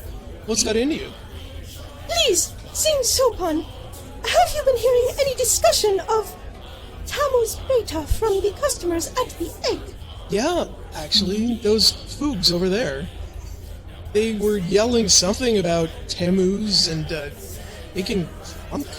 I wasn't really paying attention. Well, you need to. We all need to. Alright, I better get to Dee before she hears about this from anyone else. Althaar, could you fill these folks in? Yes, Althaar will perform that sad duty, Mr. Frinkel. Right. I'll be in the back. Oh, hey chore? No worries. Delilah and my own most newly ossified self are coming off brick and ready to scone. And we will be keeping it to our Foogie Friends approved set list. We are professionals and we have worked it out. It might only be 20 minutes of material, but hey. I take some serious solo space. We can stretch it to 35. So, no sombrero, we're on it. Yeah, no, Dee, sit down a minute, okay? I've got to talk to you about something. Chip, we're good. We've got a show and we're ready to go. It's all good. Dee, please, sit down. What? I've been torpedating in here watching Xtopps get flaked up for the past 40 minutes. I'm antsy. Okay, so the thing is,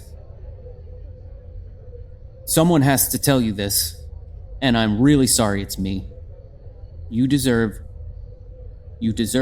someone better than me for this. But I'm all there is. What's the big flurry, Chip? Have the Foogs finally decided all singing is offensive now? Fine. If I have to sit a night out, I'll sit a night out. You and Xtopps can wave the scroll at them again, and we'll just figure it out. No, Dee, sit down, would ya? Want me to go vamp? Not now, Xtopps. You mind sticking around? I'm here. Okay. So, Dee, you know the Foogs pulled this advisory schness all over the League. Earth, the whole solar system, every settlement in human space. Right. I mean, they're not letting a lot of news through, but they told us that much themselves. I still haven't heard anything from my folks, but I assume they're dealing with exactly the same pointless bullshit there as we are here. Not according to the news that just came in.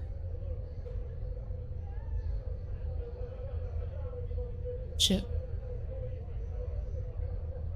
What are you talking about? They didn't have too many details, Dee. But from what I heard... Where?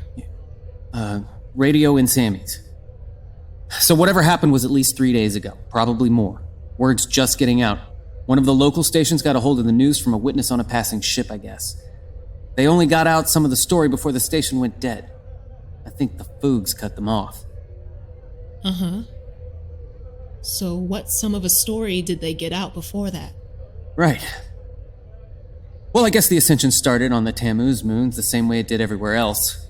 The Foogs came out of hiding, made their announcement, said they were going to be advising the local human government, which didn't go over so well. It wouldn't? Yeah. So they went back and forth like that for a while, kind of like we have been here. And then, things got really bad, really fast. How bad?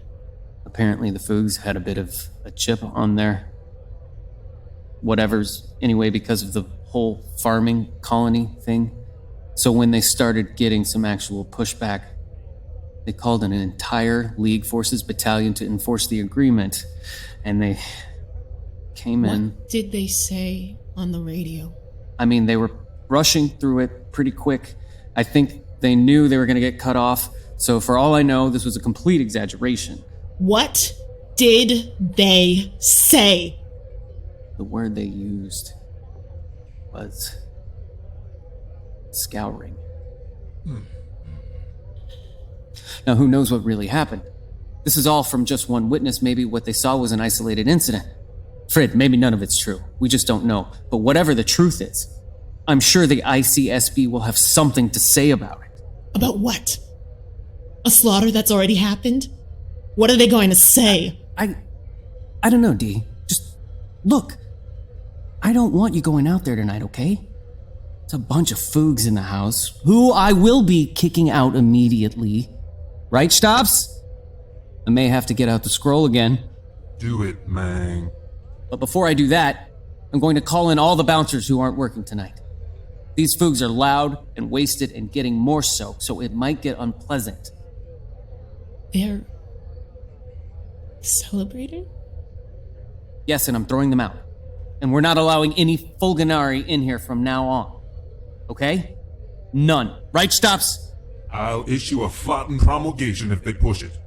Been a while, but I have studied the art of sesquipedalian menace. Thanks.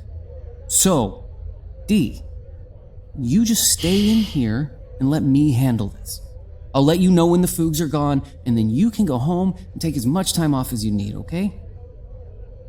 Home? Yeah. Xtopps, you'll get her back to her place when it's clear? I'm on it. Right. I'll be back when they're gone. And D, we're all with you. You're not alone. Got me? Gotcha, boss.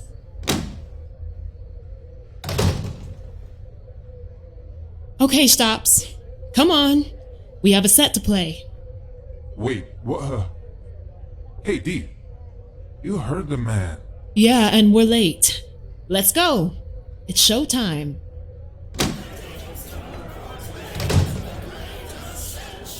Hey, D. I think Chorp's right. Let's just stay tiled in the back, yeah? No. No. I gotta sing, Xtopps. Oh, please. I have to, Xtopps. Let me do this. I'd never stop you, man. Keep it cautious. Yeah. Cautious. Hey there! Wasn't that nice, everyone? Some of our advisors decided to sing their special little song for us. You know, I was paid to sing that song of theirs about, 8 weeks ago. Any guesses how much I'd have to be paid to sing it now? Anyone? Well, whatever you guess, you lose. Easy, D. Easy. So I don't want to harsh your evening or anything. I just have 2 things I'd like to say. My name is Delilah Mallory, and I am a Tamusian.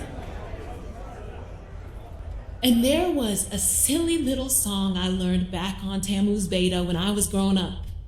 I think most of us humans learned this song as children.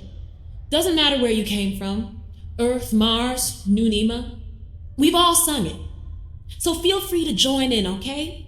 It's not the kind of number we usually do here, just a kid's song.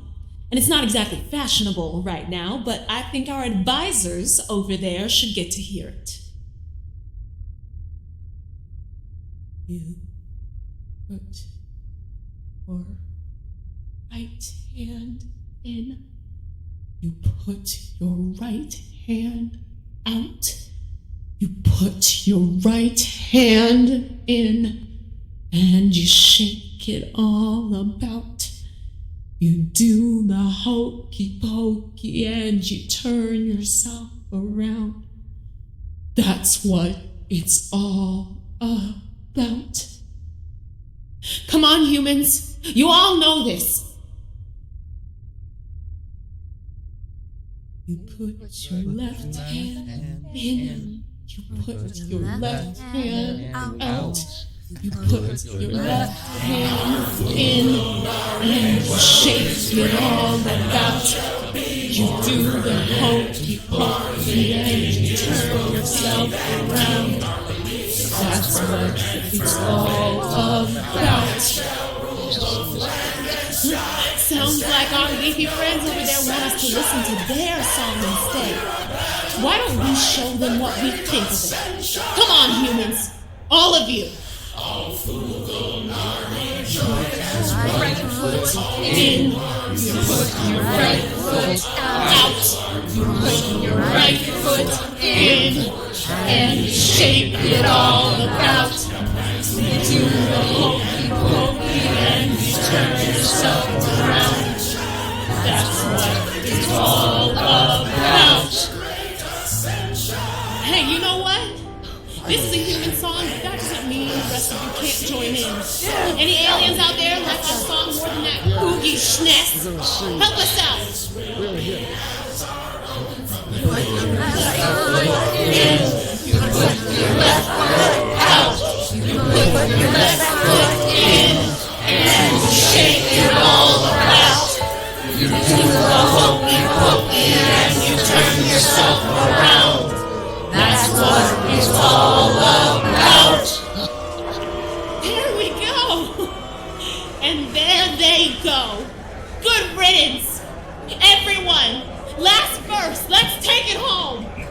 us. You put your whole self in. You put your whole self out. You put your whole self in. And you shake it all about. You do the hokey pokey and you turn yourself around. That's what it's all about.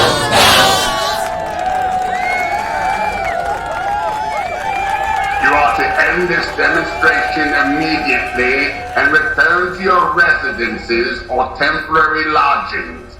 This is an illegal gathering in violation of the friendship agreement. If you stop singing and leave quietly, there will be no further reprisals. I am Melix Lubicio Fields, son of Grand Duchess Jabalin, House Philibert, Marquess Runroar of Brillafeet Wine, Baronet of Candifar, Potentate of the Phyrexian Isles, High Lord of Menchatan, Master of Her Grandiosity's War Snails, and Fairground Staring Contest Champion of the Grand Duchy of Prague. The Electric Egg is the official seat of my baronetcy.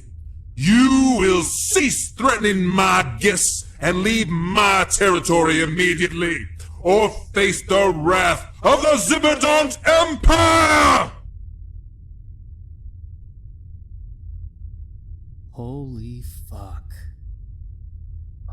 Baronet, under both League of Humans and ICSB law, diplomatic immunity does not apply in the case of seditious acts being committed in a consulate, mission, outpost, or monarchical seat within the bounds of a foreign planet, colony, country, or territory.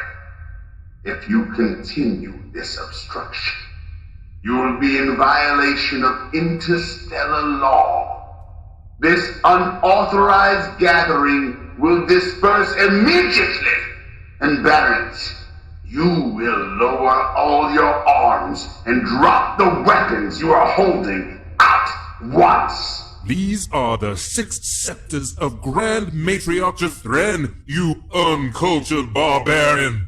And if you lay one frond on any of my guests, I will beat your floral ass with them. D, go ahead. Chip? It's your room, D. Do what you need. Everybody, from the top. You put your... You are to cease this seditious action and leave the premises in 15 seconds, or we will force you to comply. Hey, Ness, are we doing this? I mean, they're breaking the law, yeah, but feels real weird beating up humans just because a bunch of Herbies said so. What the frit is wrong with you? We're not doing this for Herbies. We're doing this because we've got orders to keep the peace, which means we finally get to bust some heads. Oh yeah, right. 4, 3, 2. You put your right foot in. You put your right foot out. You put your right foot Officers, move in.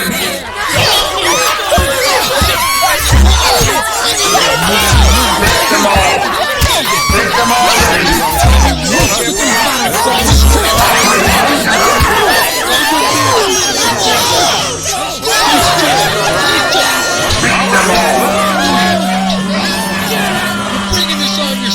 Stay there!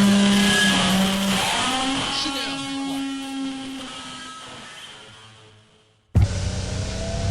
Commander, you wanted to see me about... Oh, hey, Stella. Rawl. Hi, John. Glad to see you're okay, Stella. You haven't been answering your phone. After I heard about Tamu's beta, I wanted... You'll have time for that later, Mr. B. Would you sit down, please? I have a few things I'd like to discuss about the contract between Fairgrounds and your company. Okay, Frall, go to it. We're secure, Mindy. Right. Sorry, John. There's a chance we're being listened to even in here. Had to get through that plausible deniability-shness until Frall could become our security bubble. And we are being listened to in here anyway, Mindy. I don't care about the OE listening in. I hope they're listening in. But it's vitally important that the Foogs don't hear about this. Oh, is this about what happened at the egg? I just heard. Or I heard a little, and then the local news channel went dead. Just like the radio in Sammy's when they were talking about Tammuz Beta. What little I heard sounded really bad. Do you know, is everyone okay? Althaar was on his way there with Chip to spread the news about the Tammuz thing. Althaar's fine, John. No one laid a finger or a branch on him. But everyone else... Apart from a few who managed to flee the scene, everyone else at the egg has been arrested and jailed, or will be jailed subsequent to the completion of medical treatment or repairs. Although Dr. Mwangi tells me that some of the injured aren't likely to pull through. Son of a bitch. As far as the people you know personally, Chip and Kwontz both have a few broken bones, and Chip will probably be spending a night or two in jail once he's taken care of. Xtopps came out of it with nothing worse than a few bruises, typical for someone that intoxicated. They just roll with it, it seems. Bubbles is badly dented up and will be offline a few days while her nozzles are replaced. Sopon's going to be laid up for a while. The Foogs did a real number on them, and I guess their species is pretty fragile. And that little green guy, what's his name? The annoying one. Vert. Right, Vert. He got banged up a bit, but I'm told he managed to smash quite a few pots before they finally took him down. Guess being so tiny made him a hard target. Hope he thinks it was worth it. He'll certainly be doing some time. Along with that drunk who's always parked at the end of the bar. You know, the one with the hair. I don't know if she even understood what was happening. She only knows one sentence in English as far as I can tell. But she ripped a couple plants apart with her bare hands before they got to her with the neurodampers. What about Dee? Dee. Dee's got a lot of bruising, and she's suffering some short-term neurological issues from the neurodamper hits, although she's expected to make a full recovery. But she's in jail now, and it looks like she's going to be for a while. But can't Xtopps do something about that? I mean, he's royalty. And he was beaten? There's no way the Zibidon Empire will stand for that, is there? I certainly hope not, John, but there's no way of knowing how long it will be before they hear about it. And I'm sure whatever story does make it out to them will have been heavily massaged by the committee. Not to mention that, while an assault on even a dimly regarded aristocrat like Xtopps would normally provoke an immediate and resounding response from the Empire, there is some question as to whether they will extend themselves for him specifically. The internal machinations of the Zibidon aristocracy are, well, to call them cutthroat would be a severe understatement. So Xtopps' family, and his distinguished mother in particular, may not wish to strain their ties to the Empress in support of a son who has already considerably weakened their standing through his antics.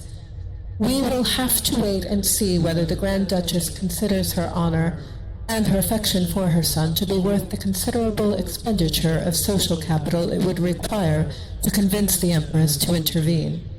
The most likely outcome is that the Empire will eventually issue an official statement of censure toward the Fuganari for this act of lèse-majesté, which they will cheerfully ignore. And Dee? How long is she going to be in jail? It's hard to say. Everyone else, the Foogs will only hold for a few days, just to prove a point. But their official story is that Dee instigated a riot, so she needs to be detained indefinitely as a threat to public safety. And it looks like they're going to also charge her, if they even get around to charges, with not only sedition, but the planning of that bombing in the Central Promenade this afternoon. Which is ridiculous. She had nothing to do with that. Yeah, the bombing. I was there for that, and so were you, Stell, although you were working really hard to get me away from the recruitment center. So, if Dee didn't plan that bombing, which I think we can all agree she didn't, then I'd like to know who did, although I think I can guess. Stella did not plant that bomb, John. Oh? It was Hardyfox. Oh. Oh, but... It was time. I'm so sorry I've been keeping this from you, Johnny, but, well, I guess you'll understand why I haven't had as much time for you these last few weeks. There's a resistance movement here in the fairgrounds, and I'm part of it. So's HF. We're just local so far, but we've been trying to make contact with anyone who's been doing the same elsewhere in human space, if they're even out there. No luck yet, but either way, we intend to stop the Fugalnari takeover of humanity through sabotage, subversion, and, when necessary, violent action. And today was the day it became necessary. Yes. Yes. Yes. Right. Okay, so where do I sign up? Who's in charge? You, Commander, or HF? No, John. My actions are under far too much scrutiny by the committee to risk any direct involvement. It wouldn't be safe for me or the Resistance. The Commander's greatest potential value to the Resistance is to offer them whatever limited assistance she can from her current post, even if the most she can do is slightly impede the official attempts to counteract their efforts. Their effectiveness would be greatly reduced if she were replaced as commander of the fairgrounds by a willing Fugalnari collaborator. And I wouldn't say that anyone's in charge of the Resistance, really. We've been trying to keep things communal and work on a cell-based system to minimize the risk of the whole organization being taken out. But, well, when it comes time to make the big decisions, a lot of people tend to look towards the person who first started putting it together. Of course. Of course it would be you, Stella. Yeah. The core group came from my sanitation fusiliers. I knew them, I knew who could be trusted, and then we started expanding. HF got wind of it from someone in the in-betweens and came to me offering his technical expertise. And I'm the one who signed off on his bomb plan today. I'm sorry I couldn't tell you until now, Johnny, but there were reasons. Because I was your boyfriend.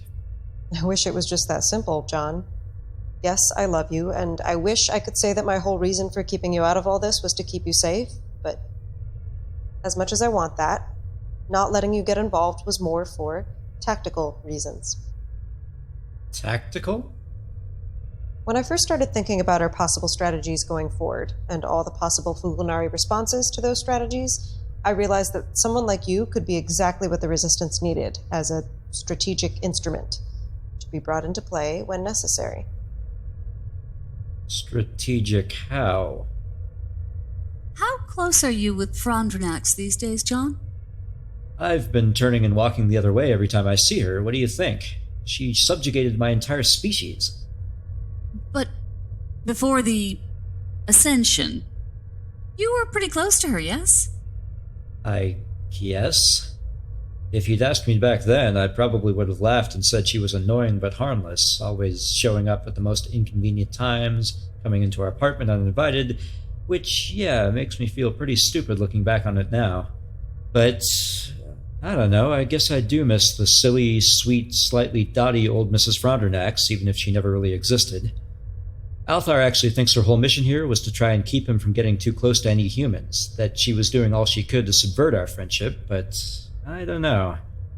He's usually a lot more optimistic about people's intentions than I am, but I'm having a hard time believing Mrs. F would do that.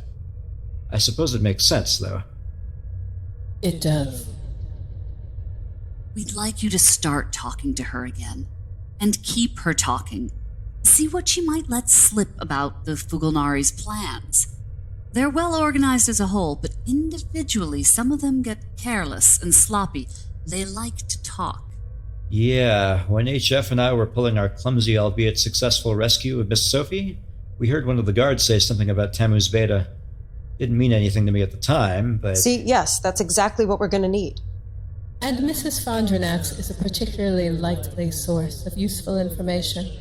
She has stumbled into the trap that awaits every deep cover agent.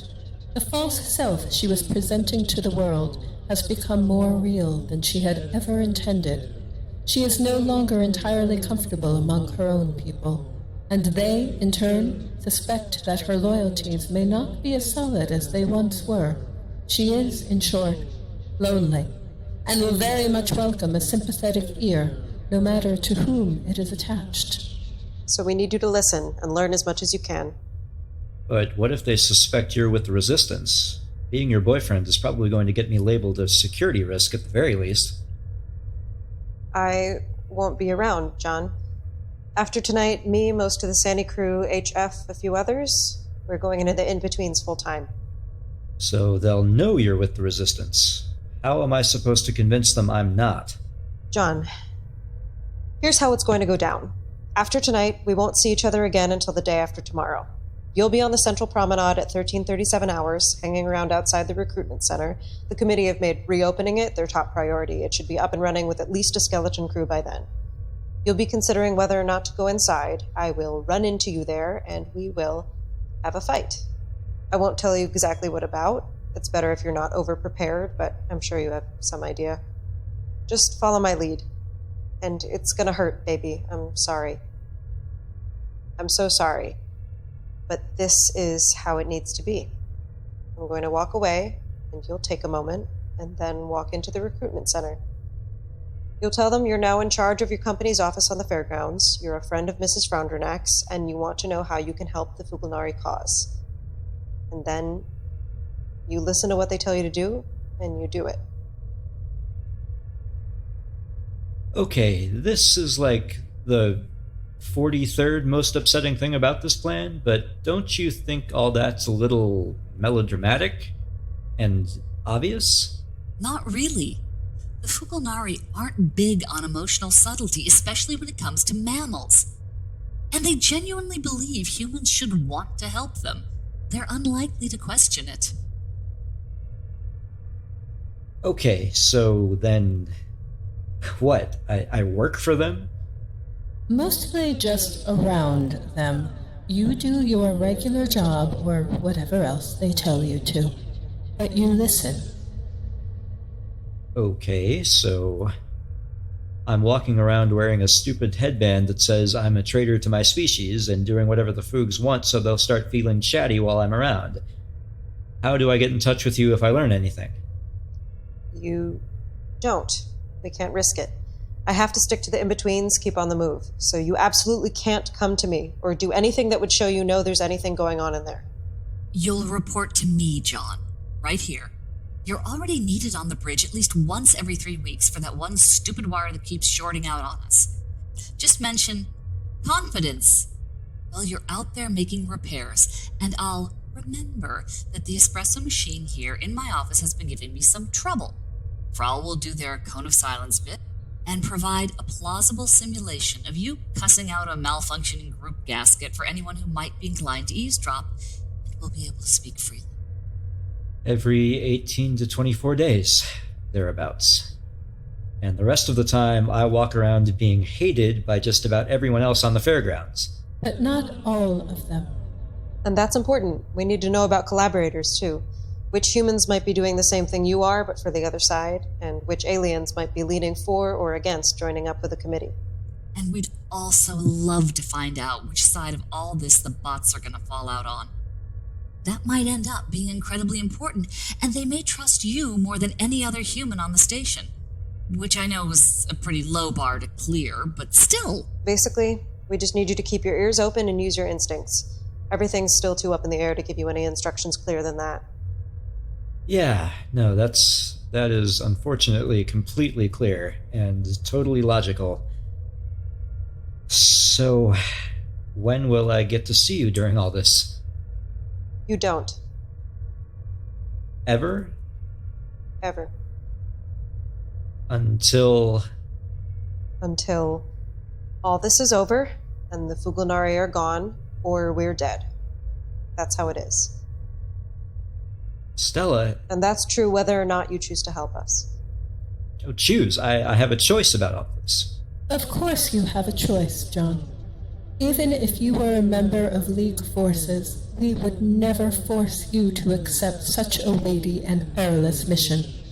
That would somewhat contravene the principles of freedom, which we are trying to defend, would it not? You will not be required to simulate a public break with Stella, nor to feign allegiance to the Fugalnari. I'll still have to stay away from you no matter what. But if you'd rather just keep your head down and stay out of it, that's absolutely your prerogative. Well, you're risking your life. You know I couldn't do that, Stell. And it's not just you. Half my friends just got the shit kicked out of them for singing a stupid kid song. Of course I want to do whatever I can to stop this. Anything. And I'm pretty sure the three of you know that, or I wouldn't even be here. Mm-hmm. So, who else is in on this? I mean, who else will know I'm actually working for the Resistance? Nobody, John. Just the three of us. What? We can't risk it.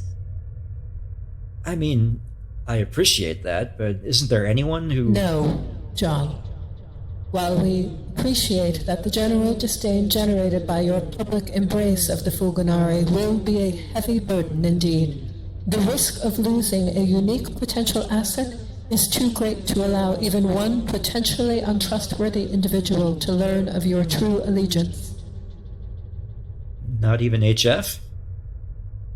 Sorry, no. I know you'd trust him to the Outer Rim, and so would I, but no. What do I tell Althaar? Nothing. But... Althaar... No. So, I let the kindest, sweetest, most generous, and ethical person I've ever met, who thinks the world of me for some reason, believe that I'm willing to go along with a fascist takeover of my own species? The species he's dedicated his life to for years? Yes, John. That's exactly what you do. I have no idea why you think I'll be able to handle this. I don't know if I can. John, out of everyone you've met on the fairgrounds, who would you consider the most critical, the hardest to impress? Well... yeah, you three would definitely be up there. Right. So if we all think you can do it... Yeah, I know. Okay, I'm in. But you already knew that. Just... pardon me for a second. I just wanted to have a normal, boring, uneventful life!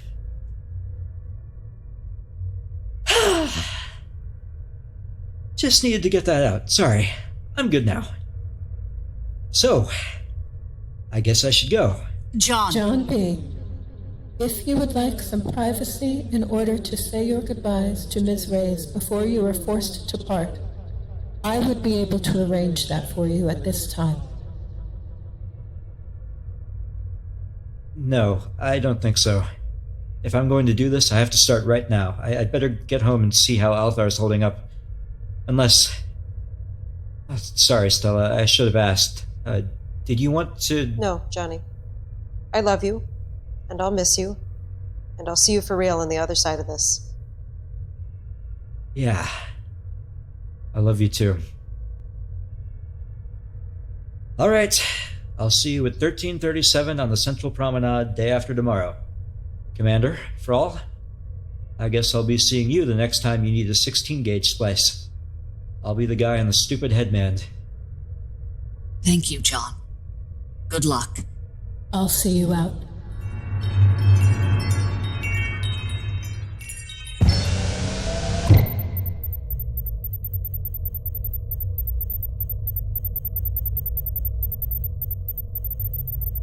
Now departing the bridge.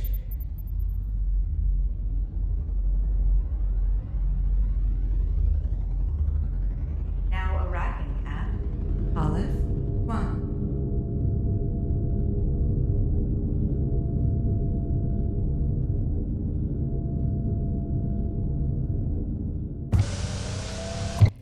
Althaar? You here, buddy? Yes, Friend John. Althaar is here. Behind the curtain of privacy.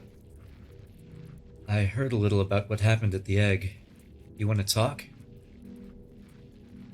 Yes, Friend John. The conversing with the dear friend would be a great consolation at this time. You were there when it all went down, right? I heard they didn't touch you, but everyone else. Yes. It was very horrible, friend John.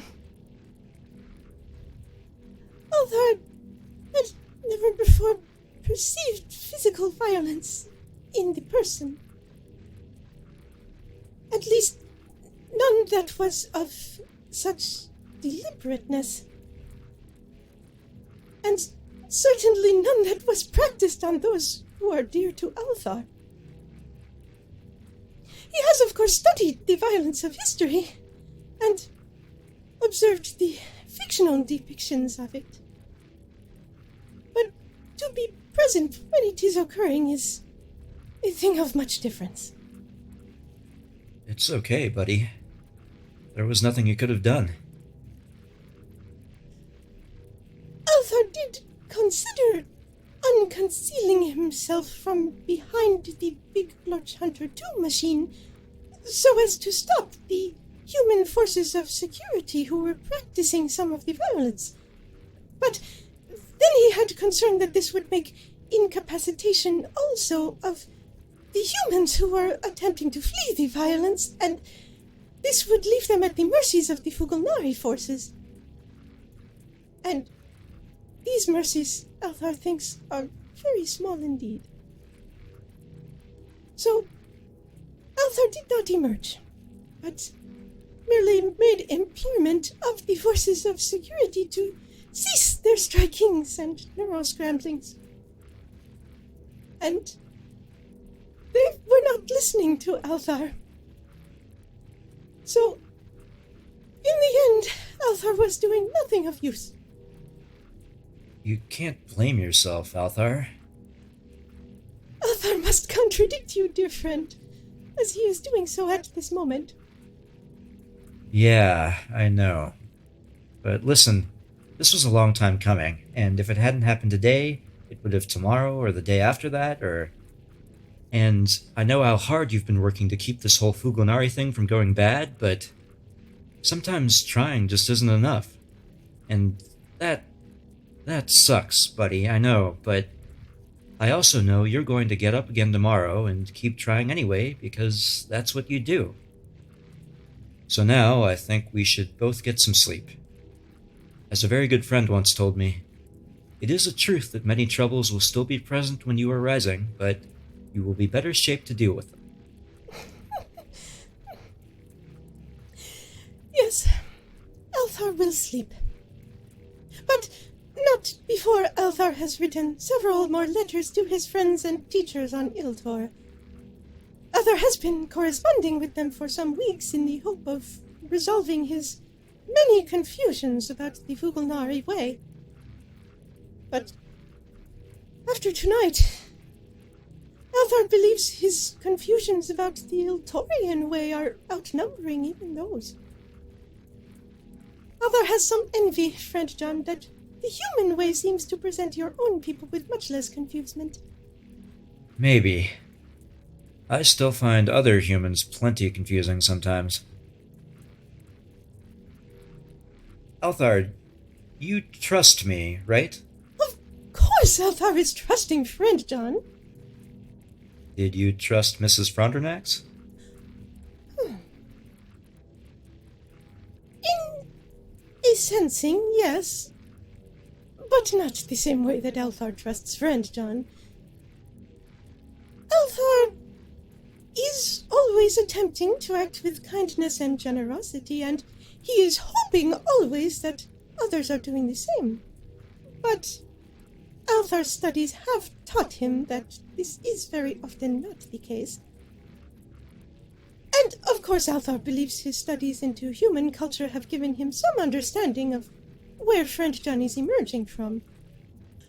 Whereas he had never made study of the Fugalnari before their most unexpected ascending.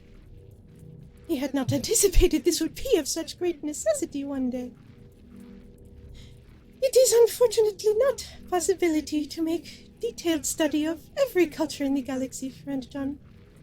And it is to believe Althaar when he says he has tried. Yeah. I know you trust me, but if you were to find out I was behaving in a way that you considered improper or even immoral, like the way Mrs. F and the Fulgunari are behaving. This is a thought experiment most implausible, friend John.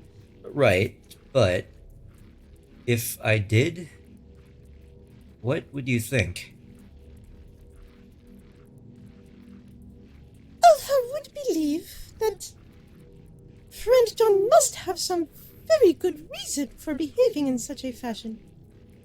One that was not yet grasped by the understanding of Althaar. That's good to know, Althaar. Thanks. But, you know, even the worst people in history had friends who made excuses for the horrible things they did. Althaar is knowing this. But Althaar is also knowing friend John. And it would take a very great changing in the heart of friend John to turn him into a person who is not deserving the trust of Althaar. Thank you, Althaar. You have no idea how much that means to me right now. And now Althaar believes it is time to follow the excellent advice of the friend of friend John and return for the sleeping. Preceded in the case of Althaar by the letter dictation.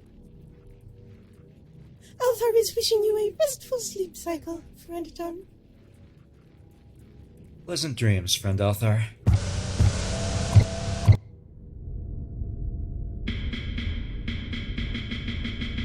Hello, residents of the fairgrounds. This is Frondrinax of the Fulgunari Committee for the Management of Human Affairs. Well, it's been a day, hasn't it? It has been made clear to the committee that many humans on the station are less than appreciative of our work on their behalf. Not only that, but some of these humans felt the need to act out in a manner both seditious and violent against our perfectly reasonable advisory strictures. Well, this has shown once and for all how much you humans are in need of a firm hand, and how remiss we have been in allowing you to treat our friendship agreement as merely a list of suggestions. From now on, the Management Committee will be very clear about what is required to improve the lives of humans, and we expect our requirements to be followed without question or protest. It's the law, and it's for your own good. If any of you have a problem with that, you're welcome to take it up with your League of Humans government, who I'm sure will be very diligent in keeping us apprised of your complaints, along with who exactly is doing the complaining. That's all for now. Think about where you stand, and await further instructions. Frondrinax, out.